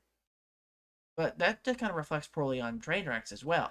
Adriana would yet again keep going live, saying she hasn't changed her story. She calls out people trying to discredit her, all while talking to Keemstar, right? Not someone you really want to side with you when it comes to drama. The comments on Livestream Fail were getting tired of her, saying everyone agrees Slick is a creep, but she should probably just stop talking. Or Maya apologized and Miz is waiting for the investigation to show him clean. What does this chick want? Slick is gone. So to many, it appeared like she was just trying to milk this at this point.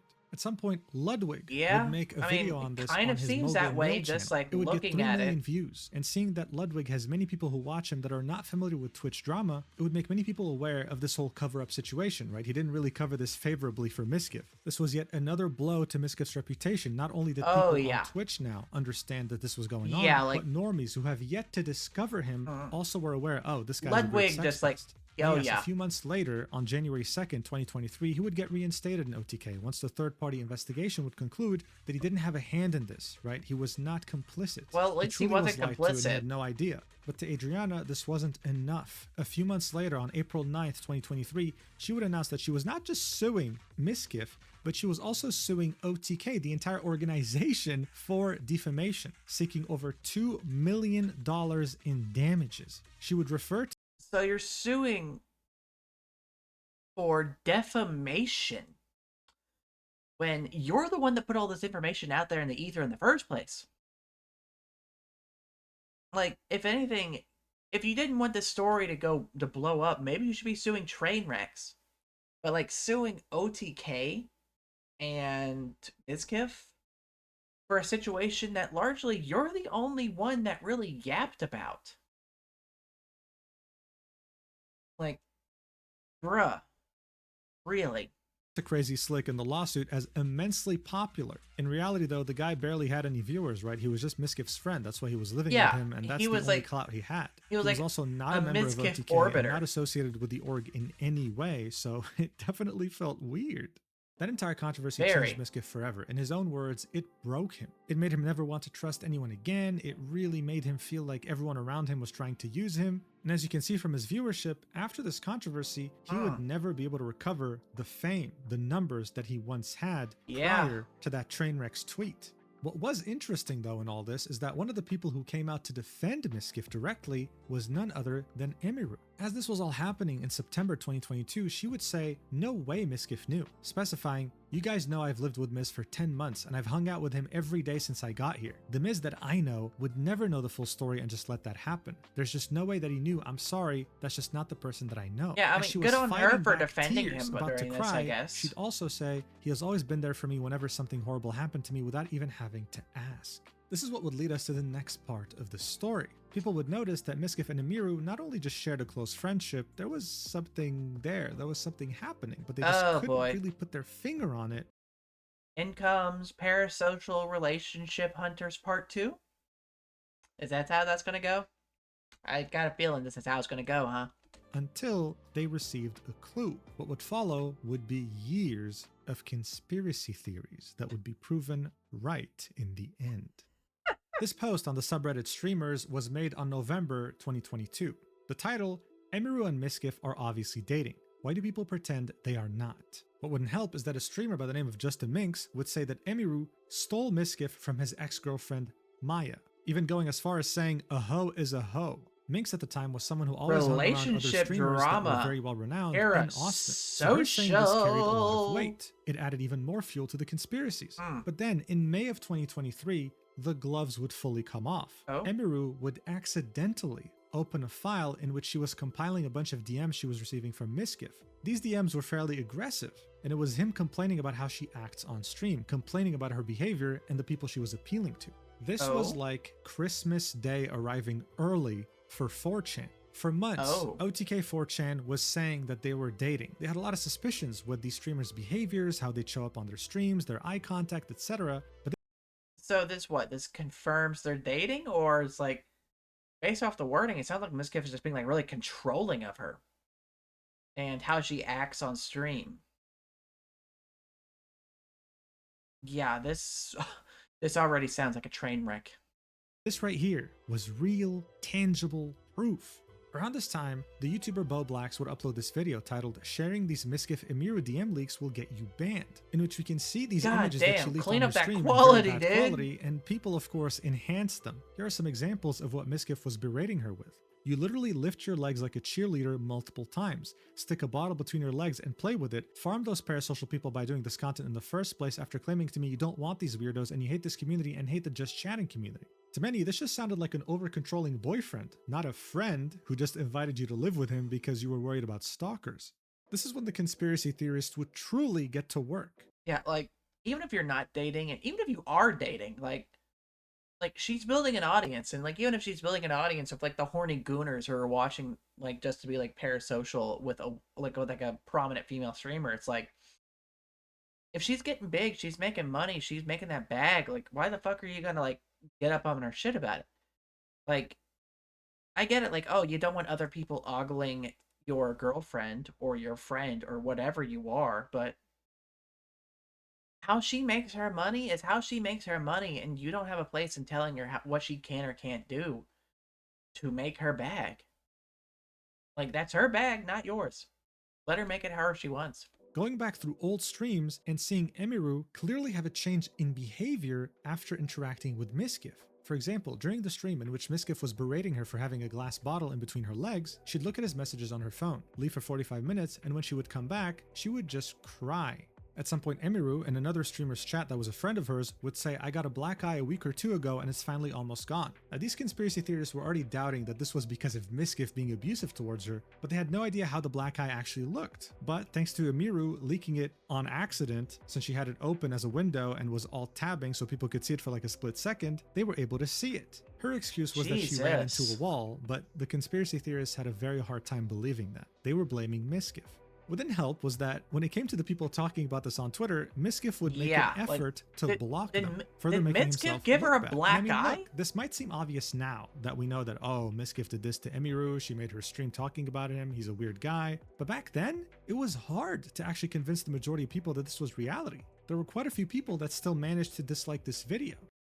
Well, I mean, yeah, quite a few people, but like, it's 400 to almost 7K. That's not much of a ratio. Like, if it was closer to like 50-50 or even like 40-60, it's like, that's still not like that'd be like a lot of people, but like that's not a ratio, dog. This was seen as nothing more than conspiracy slop, something that belongs on 4chan and just simply isn't reality. Because guess what? In the meantime, Mizkif and Emiru were farming content together, both growing and using each other.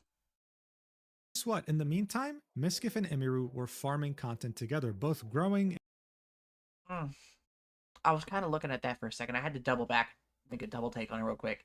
It's like, it looked almost like Emiru kind of like glanced back to kind of like get like a feel or a vibe off of Mizkif to kind of see like how she should be reacting too. But like, I don't know if I'm just looking into it. I don't know if I'm becoming part of the problem, if I'm one of the conspiracy brained, but yeah, that's what it looked like to me.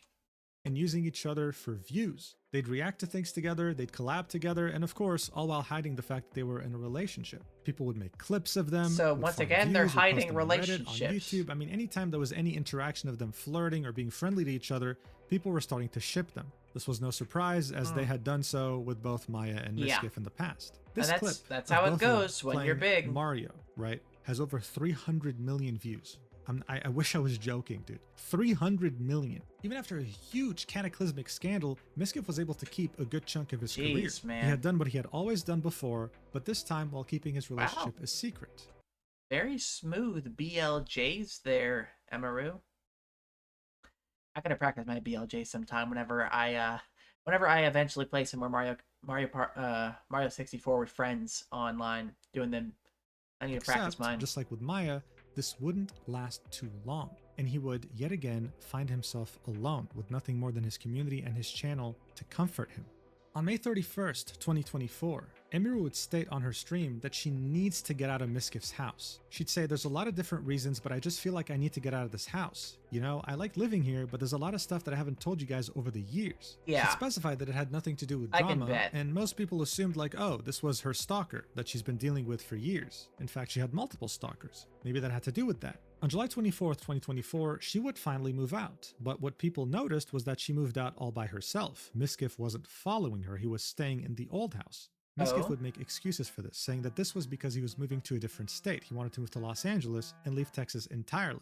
To the conspiracy theorists, though, it seemed like, no, they were actually breaking up. This was over. I mean, yeah, that's what it seems like. Running the hell away as far as possible. In the beginning of 2025, he would quote-unquote escape Austin, Texas, and would go live in Japan, spending a very long time there, streaming, making content, and overall, it seemed like he was running away from his past life. Of course, this trip wouldn't be without controversy.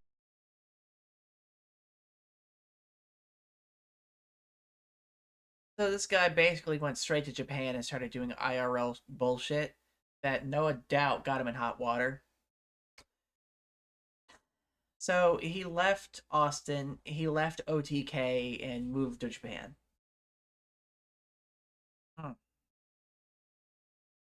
God damn. It's always Japan. People always go to Japan to act like an idiot. He would do pull-ups on a cherry blossom tree, which would get him in trouble with Japan since they're seen as sacred. But he would end up apologizing and we'd move on. You don't fuck with cherry blossom trees in Japan. Mizkif, right? Regardless, he'd get past it fairly quickly. I mean, it was nothing compared to the stuff he's been in the past. And afterwards, he would finalize his move to LA, saying that it's been the best time he's had in a long time, he's been loving the people he's met, and that he's very happy about his decision. This came just as it was announced that he actually won the court case versus Adriana. Oh. Her defamation case was thrown out by the judge, deeming it not worth a lawsuit, like this was just invalid. Yeah, well, that's probably so, because yeah, she decided to sue him for defamation. I don't know whose idea it was. Yeah. A lawsuit about defamation in Texas is like unwinnable and Yeah, you don't sue somebody for defamation in Texas. You're not gonna win that, dog. Texas is basically like the defamation state. You're not gonna win that. had nothing to do with her being sexually harassed. But whatever, to him, he was innocent, and this was proof. And you know, not much would change. Even while living in Los Angeles, he would still farm clips like he always has. Like this one right here, in which he jumps into a pool and pretends like he drowned, right? Like, hilarious. At the end of May 2025, he'd make an official video saying goodbye to Austin, Texas. The fact that he's moved to Los Angeles, the fact that this was going to be a new chapter in his life. And this would actually be his attempt at completely rebranding himself, reinventing what Mizkif even means. His content would shift from being this video game centric stream to more finance focused. For example, in June 2024, he would bid for a broken Lamborghini so that he can fix it. Watch. Why would you bid for a broken car if you don't, like, do you even know how to fix it? It just seems like a bad investment.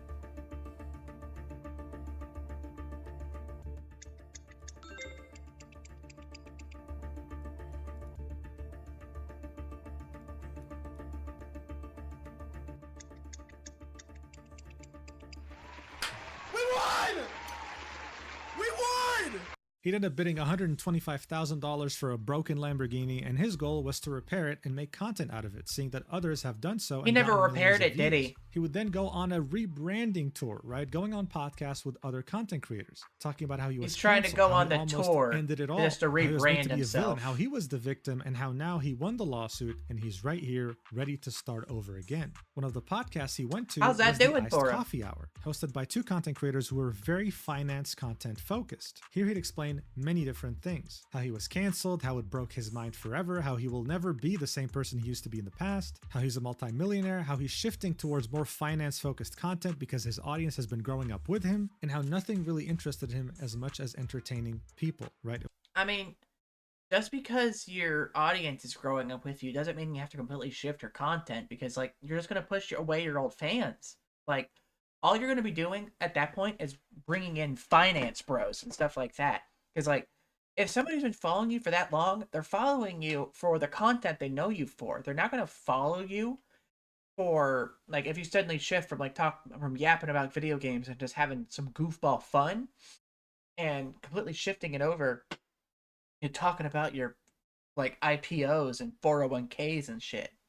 Like, that's not how that works, dude. It wasn't about the money for him, it was truly about just being the most entertaining possible, reaching the most amount of people. As this rebranding tour was happening, Ludwig would admit live on stream that the video he made about Mizkif's drama with Adriana Lee wasn't really that good. In fact, it was false and it caused severe damage, something that he regrets. He would specify that he had apologized to Mizkif and tried to include him in his events, but Mizkif was still hurt and didn't like him, not wanting to really reciprocate. To Mizkif, this was perfect. I mean, he was on his rebranding tour, he won the lawsuit, he moved to Los Angeles, he had introduced himself to new communities through podcasts, he was changing his content format. Seeing Ludwig apologize now was the perfect timing. On October 24th, yeah, I mean, it's definitely good for his brand. Saying, look, Ludwig as well as Trainwrecks tried to ruin my life. They did inconceivable damage to my reputation, and even though I won the lawsuit, everywhere you go on other platforms, you can still see people calling me a sexual harasser, someone who protected. Yeah, because I mean, it's like, especially he's trying to put his brand out there, basically like still get past all of the stuff that was on other platforms that he's not as prominent on, because people outside of Twitch don't know him all that great, because he's still known for all this stuff, like on YouTube, on like Instagram, on TikTok, on all these other platforms. So I can definitely see why he's trying to completely rebrand himself and, like, kind of branch out to these other platforms and stuff, just to kind of, like, take over the narrative. I can certainly see why that would be his general mission goal on that. Like a weird sex pest. And he blames Ludwig's video for most of this damage because he actually reached a big normie audience. He would end this by saying that, hey, if you watch Ludwig definitely has a big old normie audience. Incident like, I feel like Ludwig has a really big normie audience because Ludwig doesn't do a single one thing. Ludwig has, like, his fingers in a lot of different pies.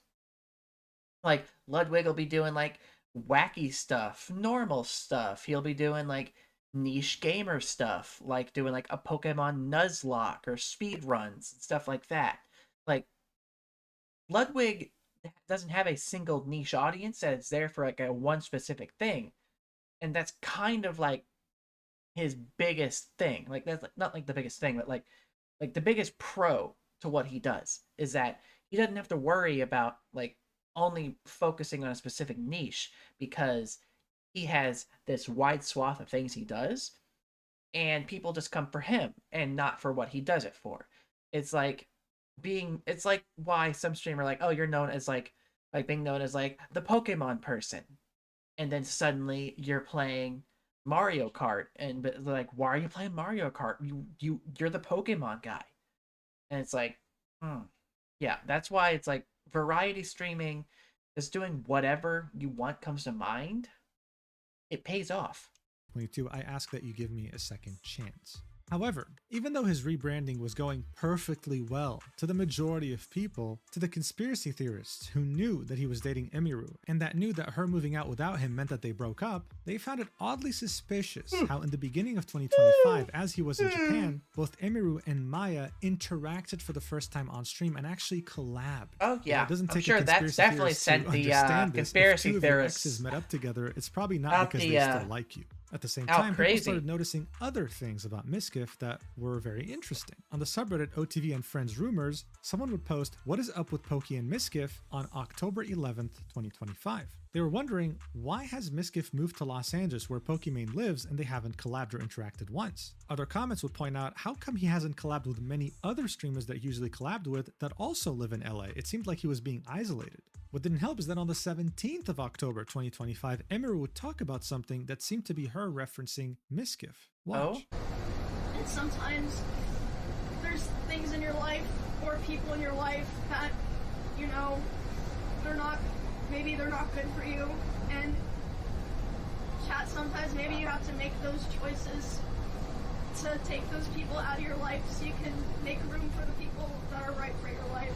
Oh. You know? And I also think it's important to never give up. This whole year, I've taken a couple breaks, but So there she was, breaking down on an RV trip with friends, talking. Yeah, like, never be afraid to cut bad people out of your life, by the way, folks.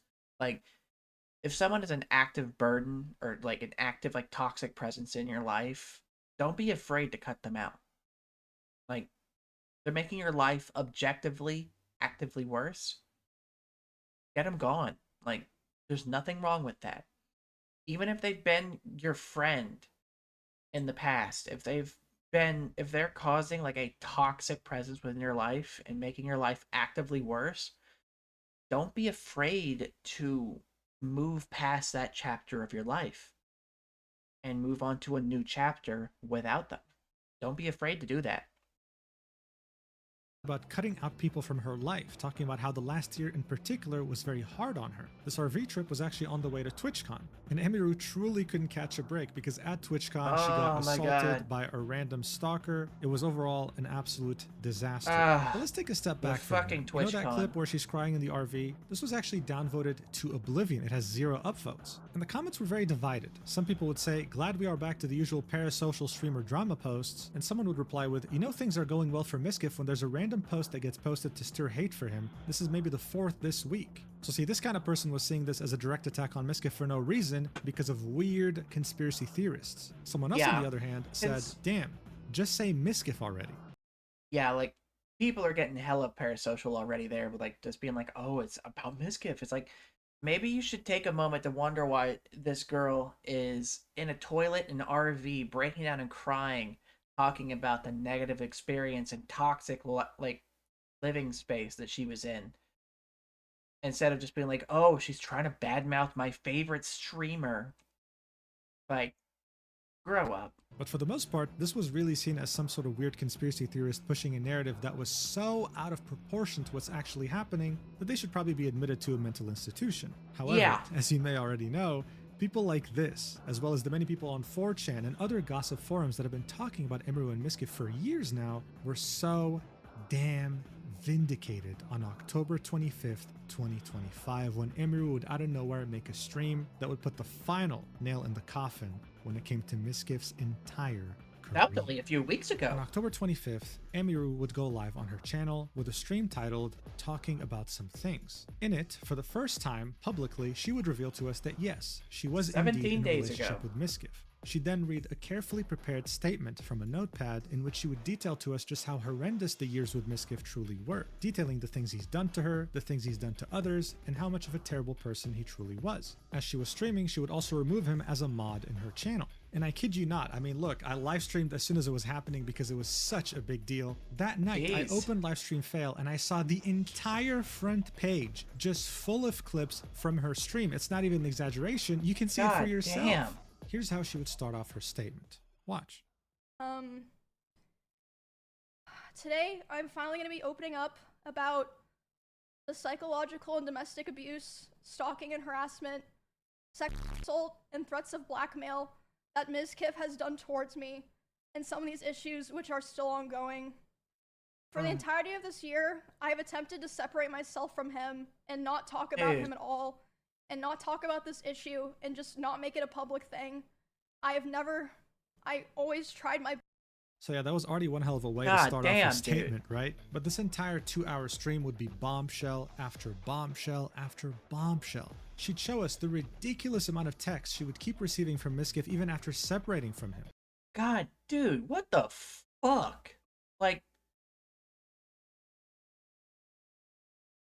Dude, take a hint. She ain't replying to you, dog.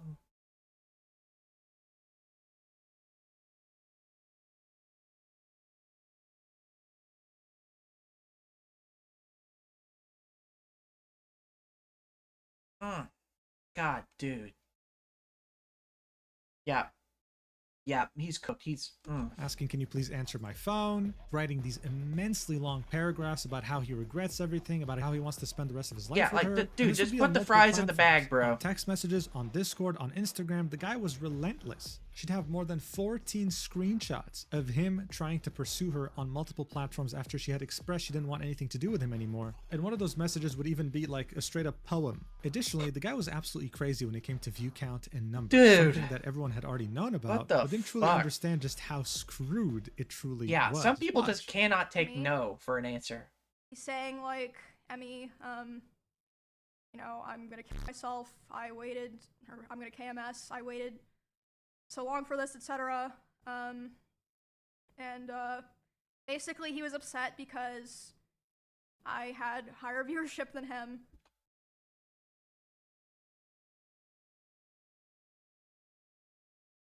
You threatened your girlfriend that you were going to end yourself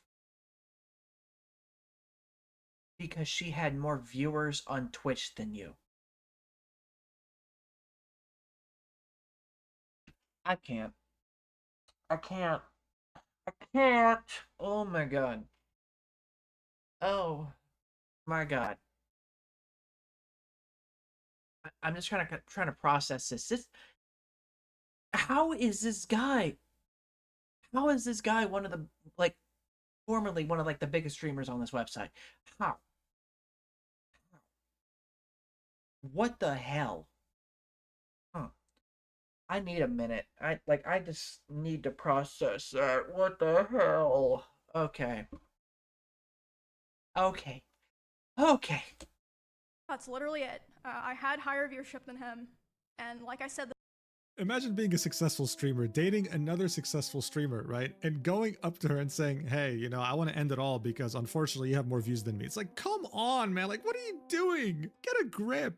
Yeah. But the other thing she had to say wouldn't be funny at all. In fact, they were very serious. You know, she'd expressed to us that their breakup wasn't as straightforward, right? They kind of lingered a little bit since she was taking a little while to move out of the house. At some point, she was crying about something. He sat next to her to comfort her. He hugged her. And she claims that as he was hugging her, as she was still crying, he would put his hand in her pants. Really good timing, Mizkif, truly. I mean, yeah, that's the first instinct you should have as a guy when a woman's crying. She would push him away from her and he'd get up. He'd say, oh, I feel like I've done something really wrong and I'm gonna leave now. And he just...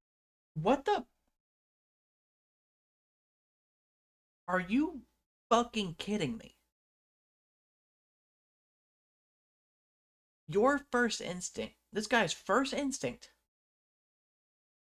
when you are comforting someone, not long after your breakup, who is clearly emotionally devastated by the prolonged emotional abuse that you put her through, that she is breaking down like this, and your first instinct is to go diving your hand down her pants.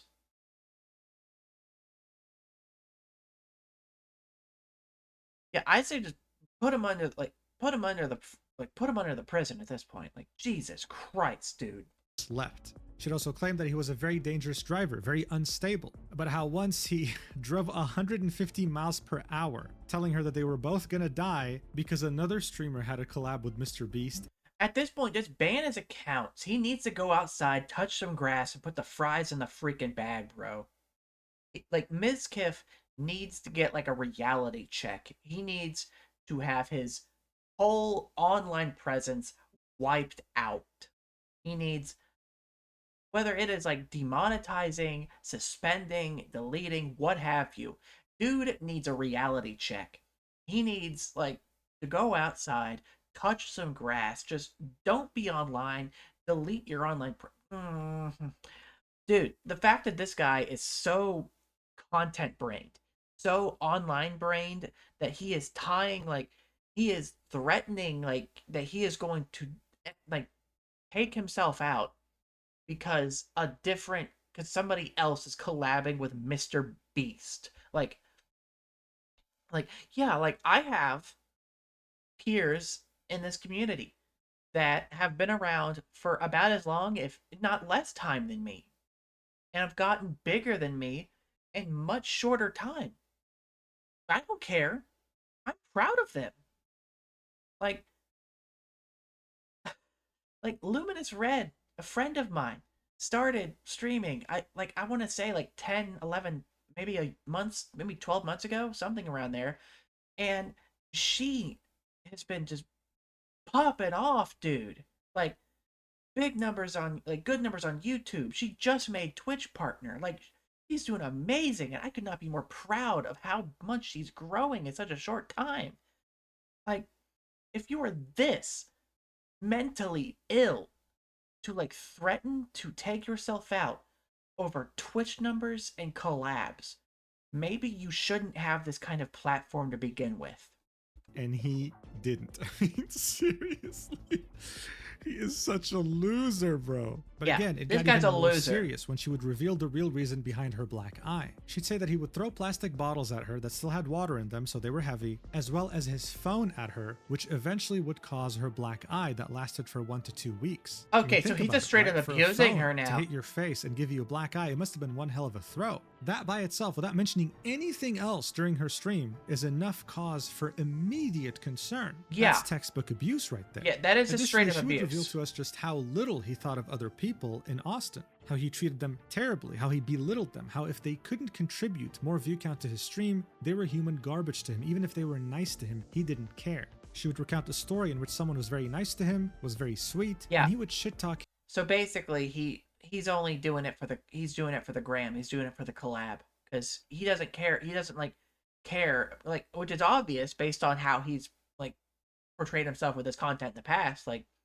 just bringing on people who were just, like, big, whether they're big because of organic growth or big because they're controversial, like the cat throwing vodka lady, or the same person who DMCA'd his shit. Like, he doesn't actually care about them. He just cares that the controversy is going to give him numbers. Him behind his back, which really alarmed Emiru. There was so much aggression towards someone who was nothing but nice, and there was no explanation as to why he would be angry at him other than the fact that he couldn't contribute anything to his view count. Finally, she'd end her stream by saying that she is filing a restraining order on Mizkif in both Los Angeles and Texas. Adding that one of the main reasons why she decided to make this stream was because at TwitchCon 2025, yes, the same convention in which she was assaulted by a stalker, Mizkif went up to her staff and told them that if she were to say anything about him, he would destroy her.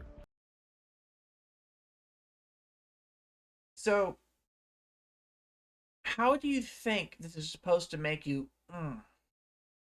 So, you went up to staff working with Emiru at TwitchCon and straight up said, "Oh, if she talks about what I put her through, I will destroy her career." Dog. Are you mm,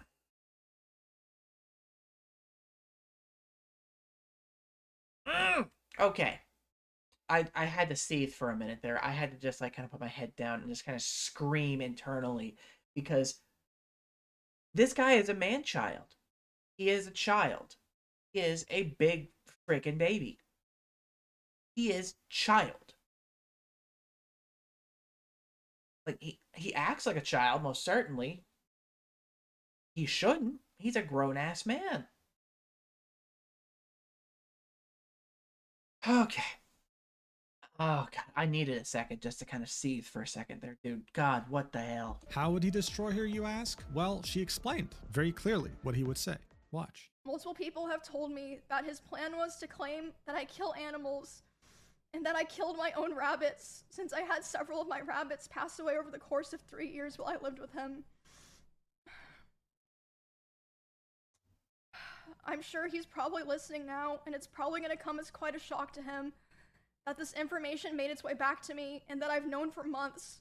And finally, truly, the last thing she God would say damn, here is that dude. she says she predicts that after this statement that she had made, Mizkif would try and sue her. Watch for yourself. And I also wanted to say that I would not be surprised if he tries to sue me for the stream that I did today and for coming out about him. Not because he thinks that he would win, but for PR reasons, like a slap lawsuit. It'd be interesting if that happened, and I wouldn't be opposed to people finding out more of the truth and things that I didn't even talk about today, and what else he's been lying about. And I'm sure there's also plenty of things that even I don't know about. Yeah, he'd be stupid to try to bring this into the legal realm, because that's just opening him up to discovery. Like, why are you going to try to sue somebody and open yourself up to legal discovery? That'd be idiotic.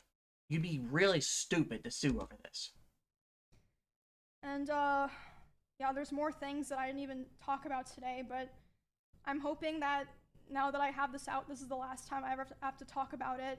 So yeah, not only did she come out with one hell of a statement, truly something that shook the entire streaming community to its core, because everyone's heard of Mizkif, everyone's heard of OTK, but she was also out here telling us his next steps. She knew everything. And just like any online drama, when it rains, it pours. And it didn't really take that long for it to start pouring like a goddamn tsunami. Oh, Very shortly yeah, afterwards, I bet. OTK would put out a statement saying OTK fully supports its co-owner and sister Emiru, and we stand by her side and admire her strength in coming forward and sharing her story. While Mizkif was one of the several founders of OTK, the organization terminated its relationship with him some time ago for reasons unrelated to the recent events, and he holds no stake in OTK or any of our other companies. Good Out of on respect them. for those who have come forward, we will let their voices speak above ours. And speaking of voices, they all started to pour in. A streamer would say, for years, on my Twitch stream, I had stated I had one bad experience with one Twitch streamer within my 9 years of streaming, and they're finally being exposed for being a terrible human. Another streamer would say, having been in this industry for years now, I've been exposed to many creeps. Sometimes when they are larger creators, I've been scared to say anything because I fear will negatively impact my career. Last weekend at a TwitchCon after party, Mizkif came up to me to say hi, but just grabbed the top half of my face. My friend was in disbelief and told me I should say something, as that was super disrespectful, but I've always been scared of offending people, and I chalked it up to him being weird. Thank you, Emiru, for bravely speaking out, and I can't even imagine the horror she has gone through this year. Does Mizkif just not know how to behave like a fucking adult? Like, he literally behaves like an 11-year-old who doesn't know how to behave in social interactions. It sucks that sometimes we can't express our discomfort because we fear it negatively affecting our livelihoods. So yeah, you know, he just walked by and instead of saying hi, he just grabs the top half of someone's face. I think this is what happens when you reach such a crazy fame level that you start seeing people as genuine NPCs, as objects, as people that don't really matter. Yeah, like they this don't guy's a exist. child. Now look, at this point, I'm not really surprised when it comes to streamers and content creators being outed as weirdos. Unfortunately, you've come to expect these things. But still, as someone who actually does cover these things, well, for a living at this point, I still managed to get shocked at one thing in particular though.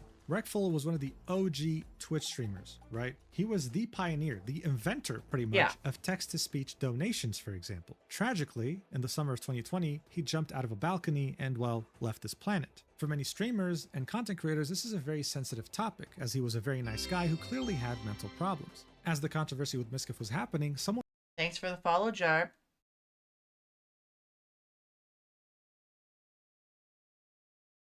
would uncover a clip of Reckful from a long time ago in which he would call out Mizkif for being a bad friend that only cares about clout. Watch.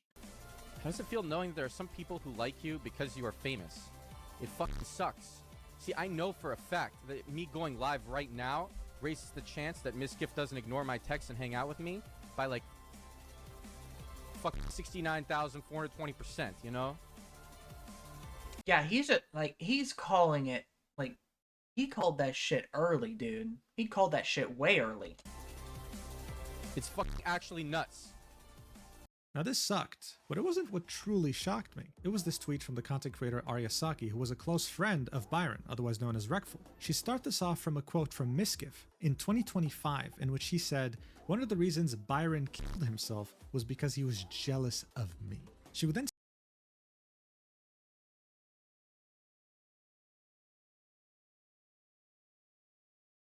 There's no pit deep enough that you could put this guy. Genuinely.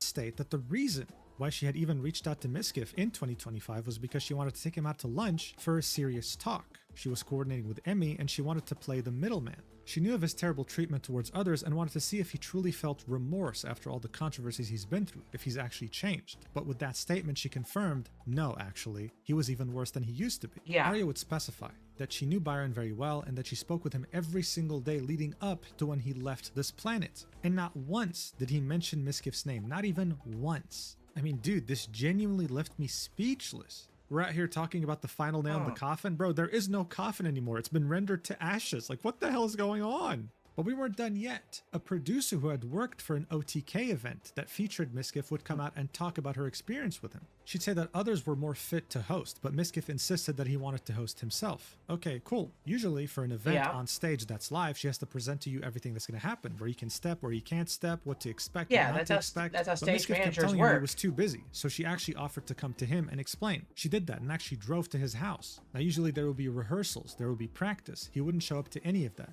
He'd only show up barely an hour before the event was meant to start, so she ran him through everything very quickly. So he can't even manage his own shit. Like, God, he is just the worst in every possible way. Even though they were meant to rehearse, and it was obvious he didn't really do that much of a good job. What she noticed though was that after the stream, he was feeling down. Everyone was around him comforting him, and no one paid mind to the producer who tried to avoid this from happening. The guy wanted to always be at the center of the spotlight, but was unprofessional and disregarded everyone around him. That lines up with what Emiru said, and I mean, there's another clip. He literally wanted to of be him the off stream spotlight, but admitting he this, didn't people want to saw it as a joke actually and didn't put take the it effort seriously. in. Watch for yourself. To I'm gonna come to my family reunion. Only if I could take a picture and say fun with the family. No, I know, I don't. I actually don't want you to go. It's because you're like a psychopath. Miz, when you're normal, even at parties, you stand around like this with a drink, and then you walk up to people and you're like, you know, I wouldn't talk to you if your viewership wasn't as high, you know? Like, that's literally what you do all the time. And you're ego asshole. Because I don't take any of you seriously because you're not actually my friends. No, I'm sorry. You know you're my friend. And is Senna a real one? No. Okay, let's begin on this whole thing. Yeah. God damn, he's just completely mask off. Just mask off about the fact he's a dickhead. This clip is perfect to truly show you who Mizkif truly was, okay? He was in his natural habitat here. Whenever someone would bring up something... Also, peak trend there, Tangle and Whisper. Even showing up here. Peak trend, Tangle and Whisper. Something serious, hell, even morbid. I mean, the fact that he saw everyone as objects, that no one was his friend, he would always manage to deflect and make it a farmable clip. I mean, if you posted this on social media or Reddit, it would get upvoted like crazy. Anytime someone would have criticism or become serious, he would always turn it around and people would say, oh, you know, that's just Mizkif being Mizkif, right? That's not actually how he he tried to be like, he tried to be like all jokey and kind of turn it around on something. But no, he's just a dickhead. Sure, he's just doing this for the content. Everything was for the content. People would also find old clips of him being a admitting the dickhead fact to that, my yes, he friends had a for the fear of his content. ex Maya surpassing him in viewership. Watch for yourself. I was terrified. I couldn't understand what was happening. My viewers were dropping, Maya's were only going up. And there was a part of me that thought that I was going to be smaller than her, and I don't know if it was my ego or what, but I couldn't take it. I felt like shit. And I was on the phone with Austin, and then XQC, I somehow got on a call with him, and he talked to me for hours, making me feel better about it. Why do you need your friends to call you and make you feel better about the fact that someone else is growing? Like, if your viewership is shrinking, mix it up. Do something a little different. Kind of like just like experiment a little. Don't blame other people for your viewership failing when it's your fault it's failing. And then, like, we already know, like, he has a track record of doing this shit, so we shouldn't be surprised in the slightest. And he did. And I genuinely, after talking to him, felt a lot better. And I don't think he even realizes what he did for me in that call, but he really did help me a lot. I was nonstop. It's all I could think about is that she was beating me as a streamer and I was going to die. But then he reminded me that women have a cap and men just grow as streamers, and that's pretty much just fucking it. So, felt a lot better after that. I really did. So, thank you to XQC. Right, so as ridiculous as this statement was, the chat was full of hearts, okay? Everyone was there to support him. Everyone was like, "Aw, like he was insecure and now he's over." They gotta be there for their insecure little baby. Their wee insecure baby. Yeah, fuck off. How did he get over it? Women have a cap. Men to the moon, baby. I mean, he wouldn't just talk about this behind Maya's back. He would say it to her face during a stream. Look at this. I succeed. No, okay. No. I used to get upset. I'm not kidding you, chat. I used to legitimately get fucking pissed because I'm like, are you fucking serious? I brought this bitch into the world, and now all of a sudden she's fucking growing faster than I was. Because I was going like this, and she was going like this. And I'm like, what the hell is this crap? What is going on here? It's the fucking Babsity effect. So I was pissed. I'm like, The fact you were such a pussy.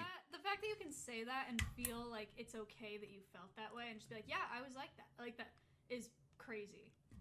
Yeah, like, how the fuck can you sit there in front of this, like, in front of this lady and be like, yeah, I was pissed off because you were getting big and I was shrinking? It's like, how can your ego be that fucking inflated? How the hell? Like, how can your ego be that overly inflated, dude? That's bad. Is it bad? Yes. And guess what? I don't care anymore.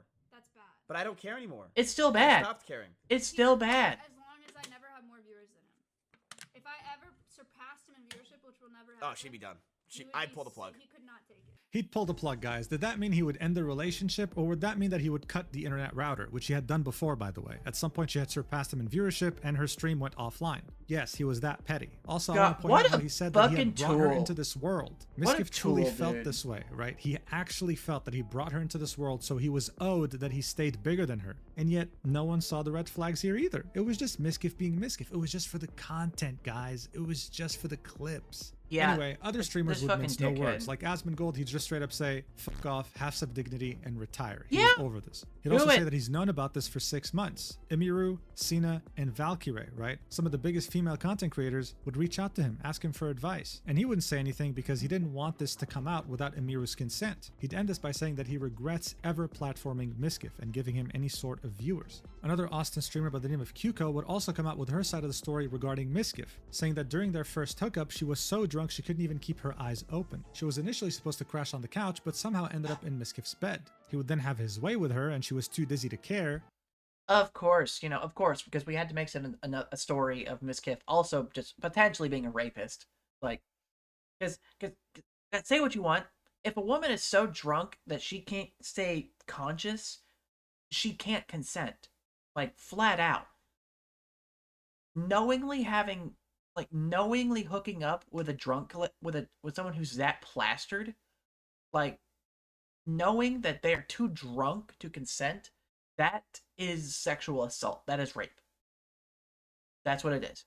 And then she'd say that he coached her to say that it was consensual afterwards, to the point where he was so sweet to her that they ended up even having a consensual fling. When that fling ended, she would notice that terrible rumors would start to spread about her. People would hear that she was manipulative, bad, awful. Mizkif would go as far as telling others that she, God, how do I say this without being demonetized? He'd say that she would produce lines of ketchup from her arms with a sharp object while having sex. Yes, I really hope that's clear enough. Then when What she got in in a the relationship with fuck? Lucari, he would still constantly shit talk her and spread rumors about her. So that's how it worked in Austin, right? Everyone was trying to make it as a content creator there, and at the top of the food chain, you had the OTK boys.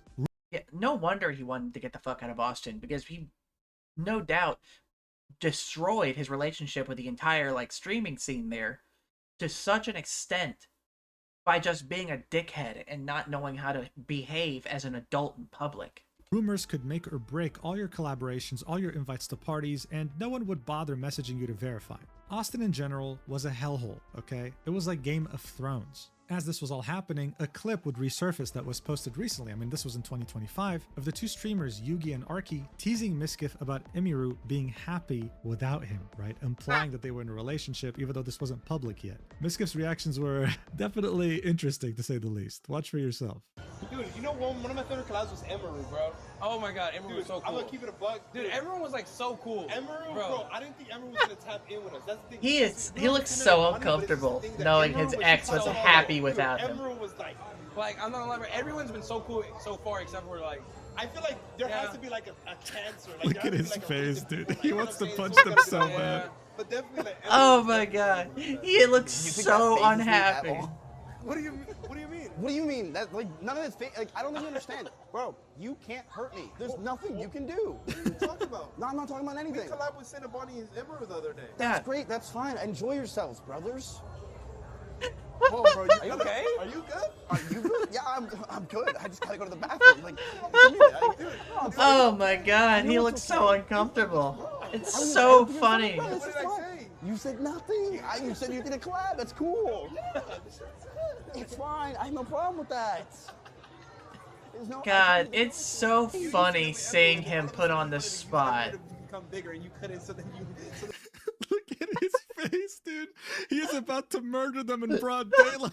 He looks like he just did a line, And everyone's dude. been like having way more fun and doing way more cooler things. What even are you spitting? Dude, everyone used to always be in a room. Now she's like going IRL and having fun and doing a lot of cooler stuff now. It's good thing she disconnected from you because Thank the Lord. Thank the Lord. You would have brought down the vibes for everyone. Yeah. Oh my god. Wait, Emery was actually having so much more fun. Like, she was grilling, doing all. He was triggered beyond belief, dude. It was insane. Looking back he at is this so now, pissed. it's even crazier. Now look, at this point, the He is entire so world was on pissed. fire, right? That's how it felt like. People, including myself, were wondering, okay, when is Mizkif going to respond? Is he going to need a day, a couple days, hell, a week? Is he going to disappear? What's going on here? To many people's surprise, a few hours after Emiru's stream, A few he would go live hours? himself. The stream would It only last took him a around few 40 hours. minutes, and it would be an absolute disaster, okay? It was very obvious that he very quickly kind of came up with a statement, didn't really rehearse, didn't really ask anyone's opinion, and just went with it. He would confirm the majority of the things that Emir was saying. The fact that he controlled her, told her to dress older, stop wearing pajamas, prevented her from traveling without him or going out with certain Yeah, I people, bet. pretty much confirmed not that he was surprised. a very controlling and crazy boyfriend. He'd say things like, No, oh, he you just know, straight up the reason why admits she got it. a black eye was because I threw my phone at the bed and it bounced back. It wasn't me throwing the phone at her. But hey, she I've thrown my phone on my bed before. It won't bounce far enough, high enough, or hard enough to hit somebody in the face and give them a black eye that lasts 2 weeks. That's not how physics works, dude. No matter how heavy, no matter what kind of a brick of a phone case you have your phone in, it's not gonna happen. was also abusive too because she threw plushies at him. I'm not even... I was like, oh yeah, you threw plushies at me, so I'm gonna throw my metal and silicone phone at you. Like, you see how that sounds stupid? joking. He said that with a straight face. He said that the first year was wonderful with her. They kept everything secret. This he had guy's a a doggy joke. door on his door, and that's how Emiru was able to go into his room while keeping it a secret from his other roommates. And just as Emiru had predicted, right, like word for word, he would show a video of how Emiru's rabbit cages looked, right, implying that she was abusing them and that they died because of her lack of care. He'd say that she had too many, she couldn't take care of all of them, and she was directly responsible for them dying. Look, I can tell you right now, having watched all this stream live, this was maybe the only notable thing he had against Imiru, okay? Like, first of all, it's like, taking care of animals in general is not easy. Like, in my household, between myself, my mom, and my older brother, who lives in the downstairs section of the house, because it's a 4-bedroom, 2-story house. We have, in total, about 9 cats, 3 dogs, and 4 ferrets. Taking care of animals are not easy, by any stretch of the imagination. And that's across the 5 people that live in my house. So trying to pin the blame for the death of her animals on her, like, dog, no.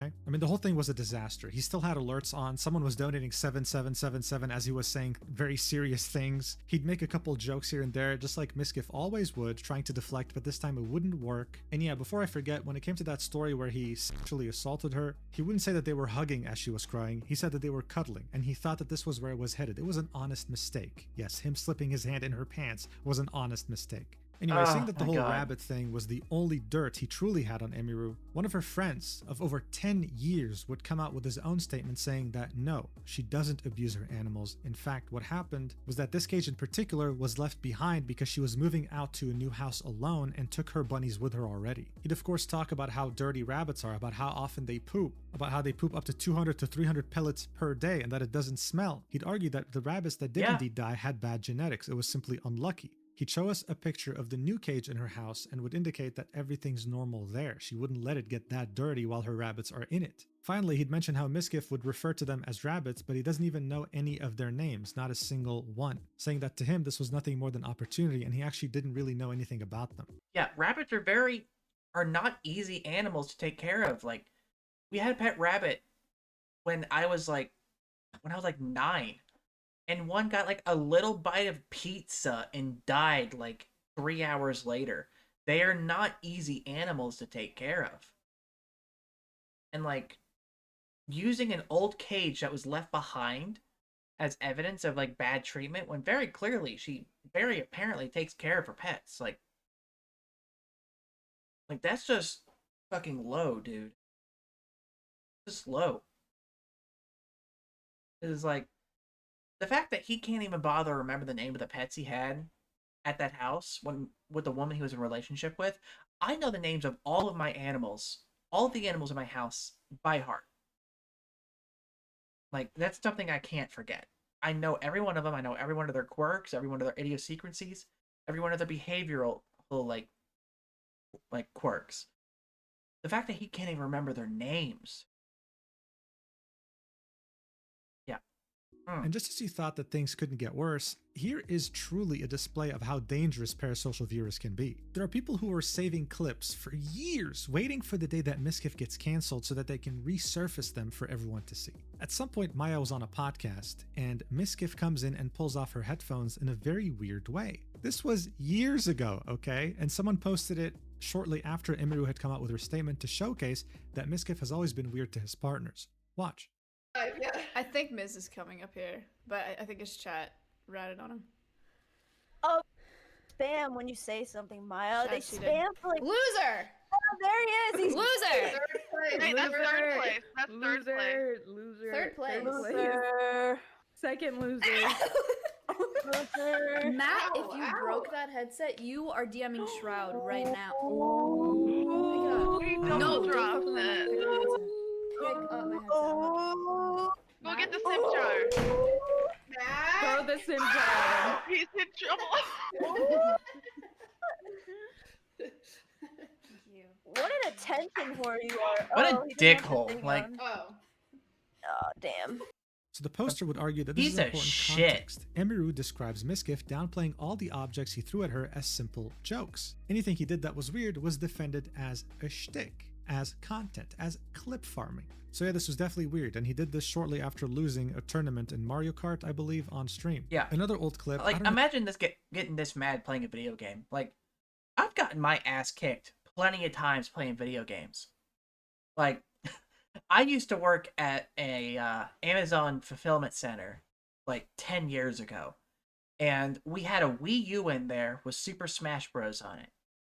And I won some of the times, and I lost some of the times, but I didn't care. I just had fun. Playing video games is fun. Like, did I get salty? A little bit.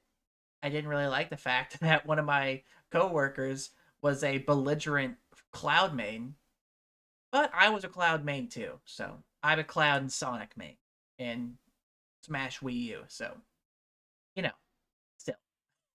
But yeah, it was, he was still really damn good with Cloud. Like, I can't doubt that fact, but, like, getting mad because you came in 3rd place in a video game, like to the point of, like, showing up completely unrelated to your girlfriend's separate stream and throwing her headphones around and getting pissed off and just, like, finding any reason to just be fucking abusive. Like, dude, what the hell? From where would get dug out from the dredges of the swamp, right? It would be a 1 and 21-second clip in which you could hear Mizkif berating Maya, saying, "Get the fuck out of the house." Now look, unfortunately, most of this clip would get interrupted by donations, very cringy, stupid, loud donations. But yeah, you could see him screaming at her. I mean, look, this is like a short snippet of what happens. Watch.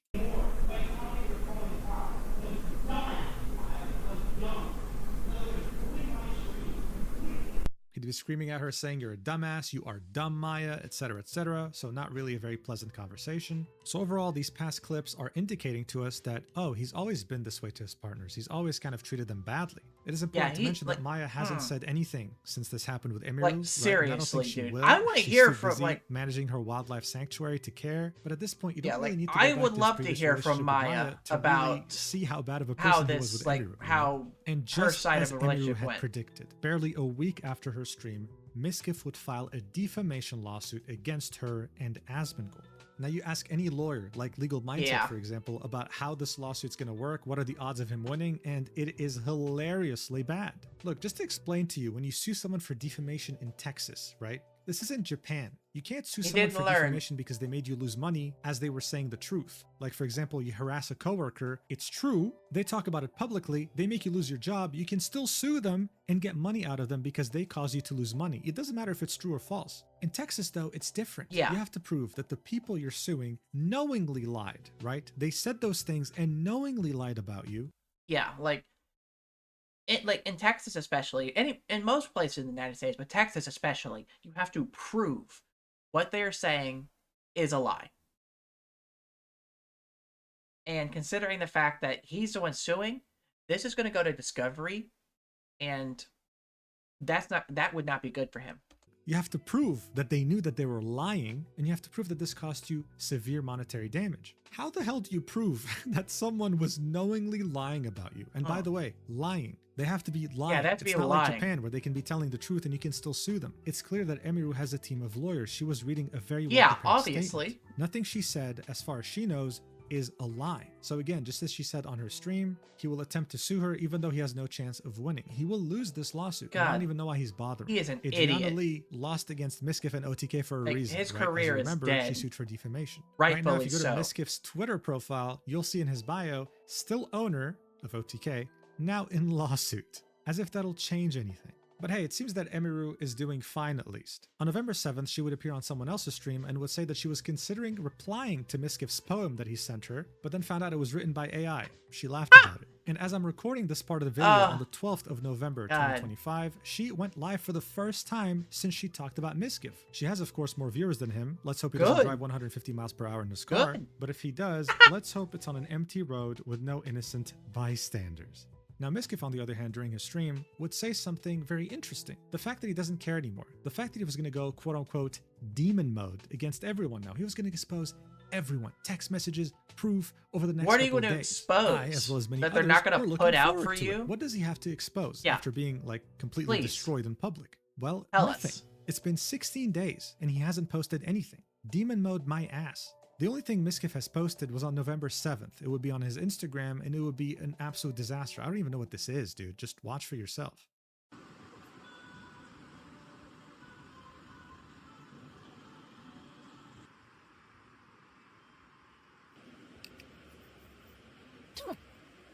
Fuck you, motherfucker.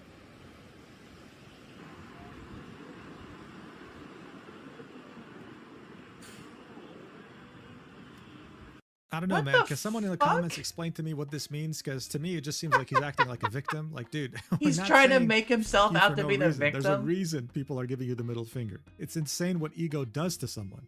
On his YouTube, Oh, on the other hand, my he just keeps God. posting shorts of his previous content, as if nothing had happened. Look, this is him getting a hair transplant. Isn't that wonderful? As if nothing had happened, right?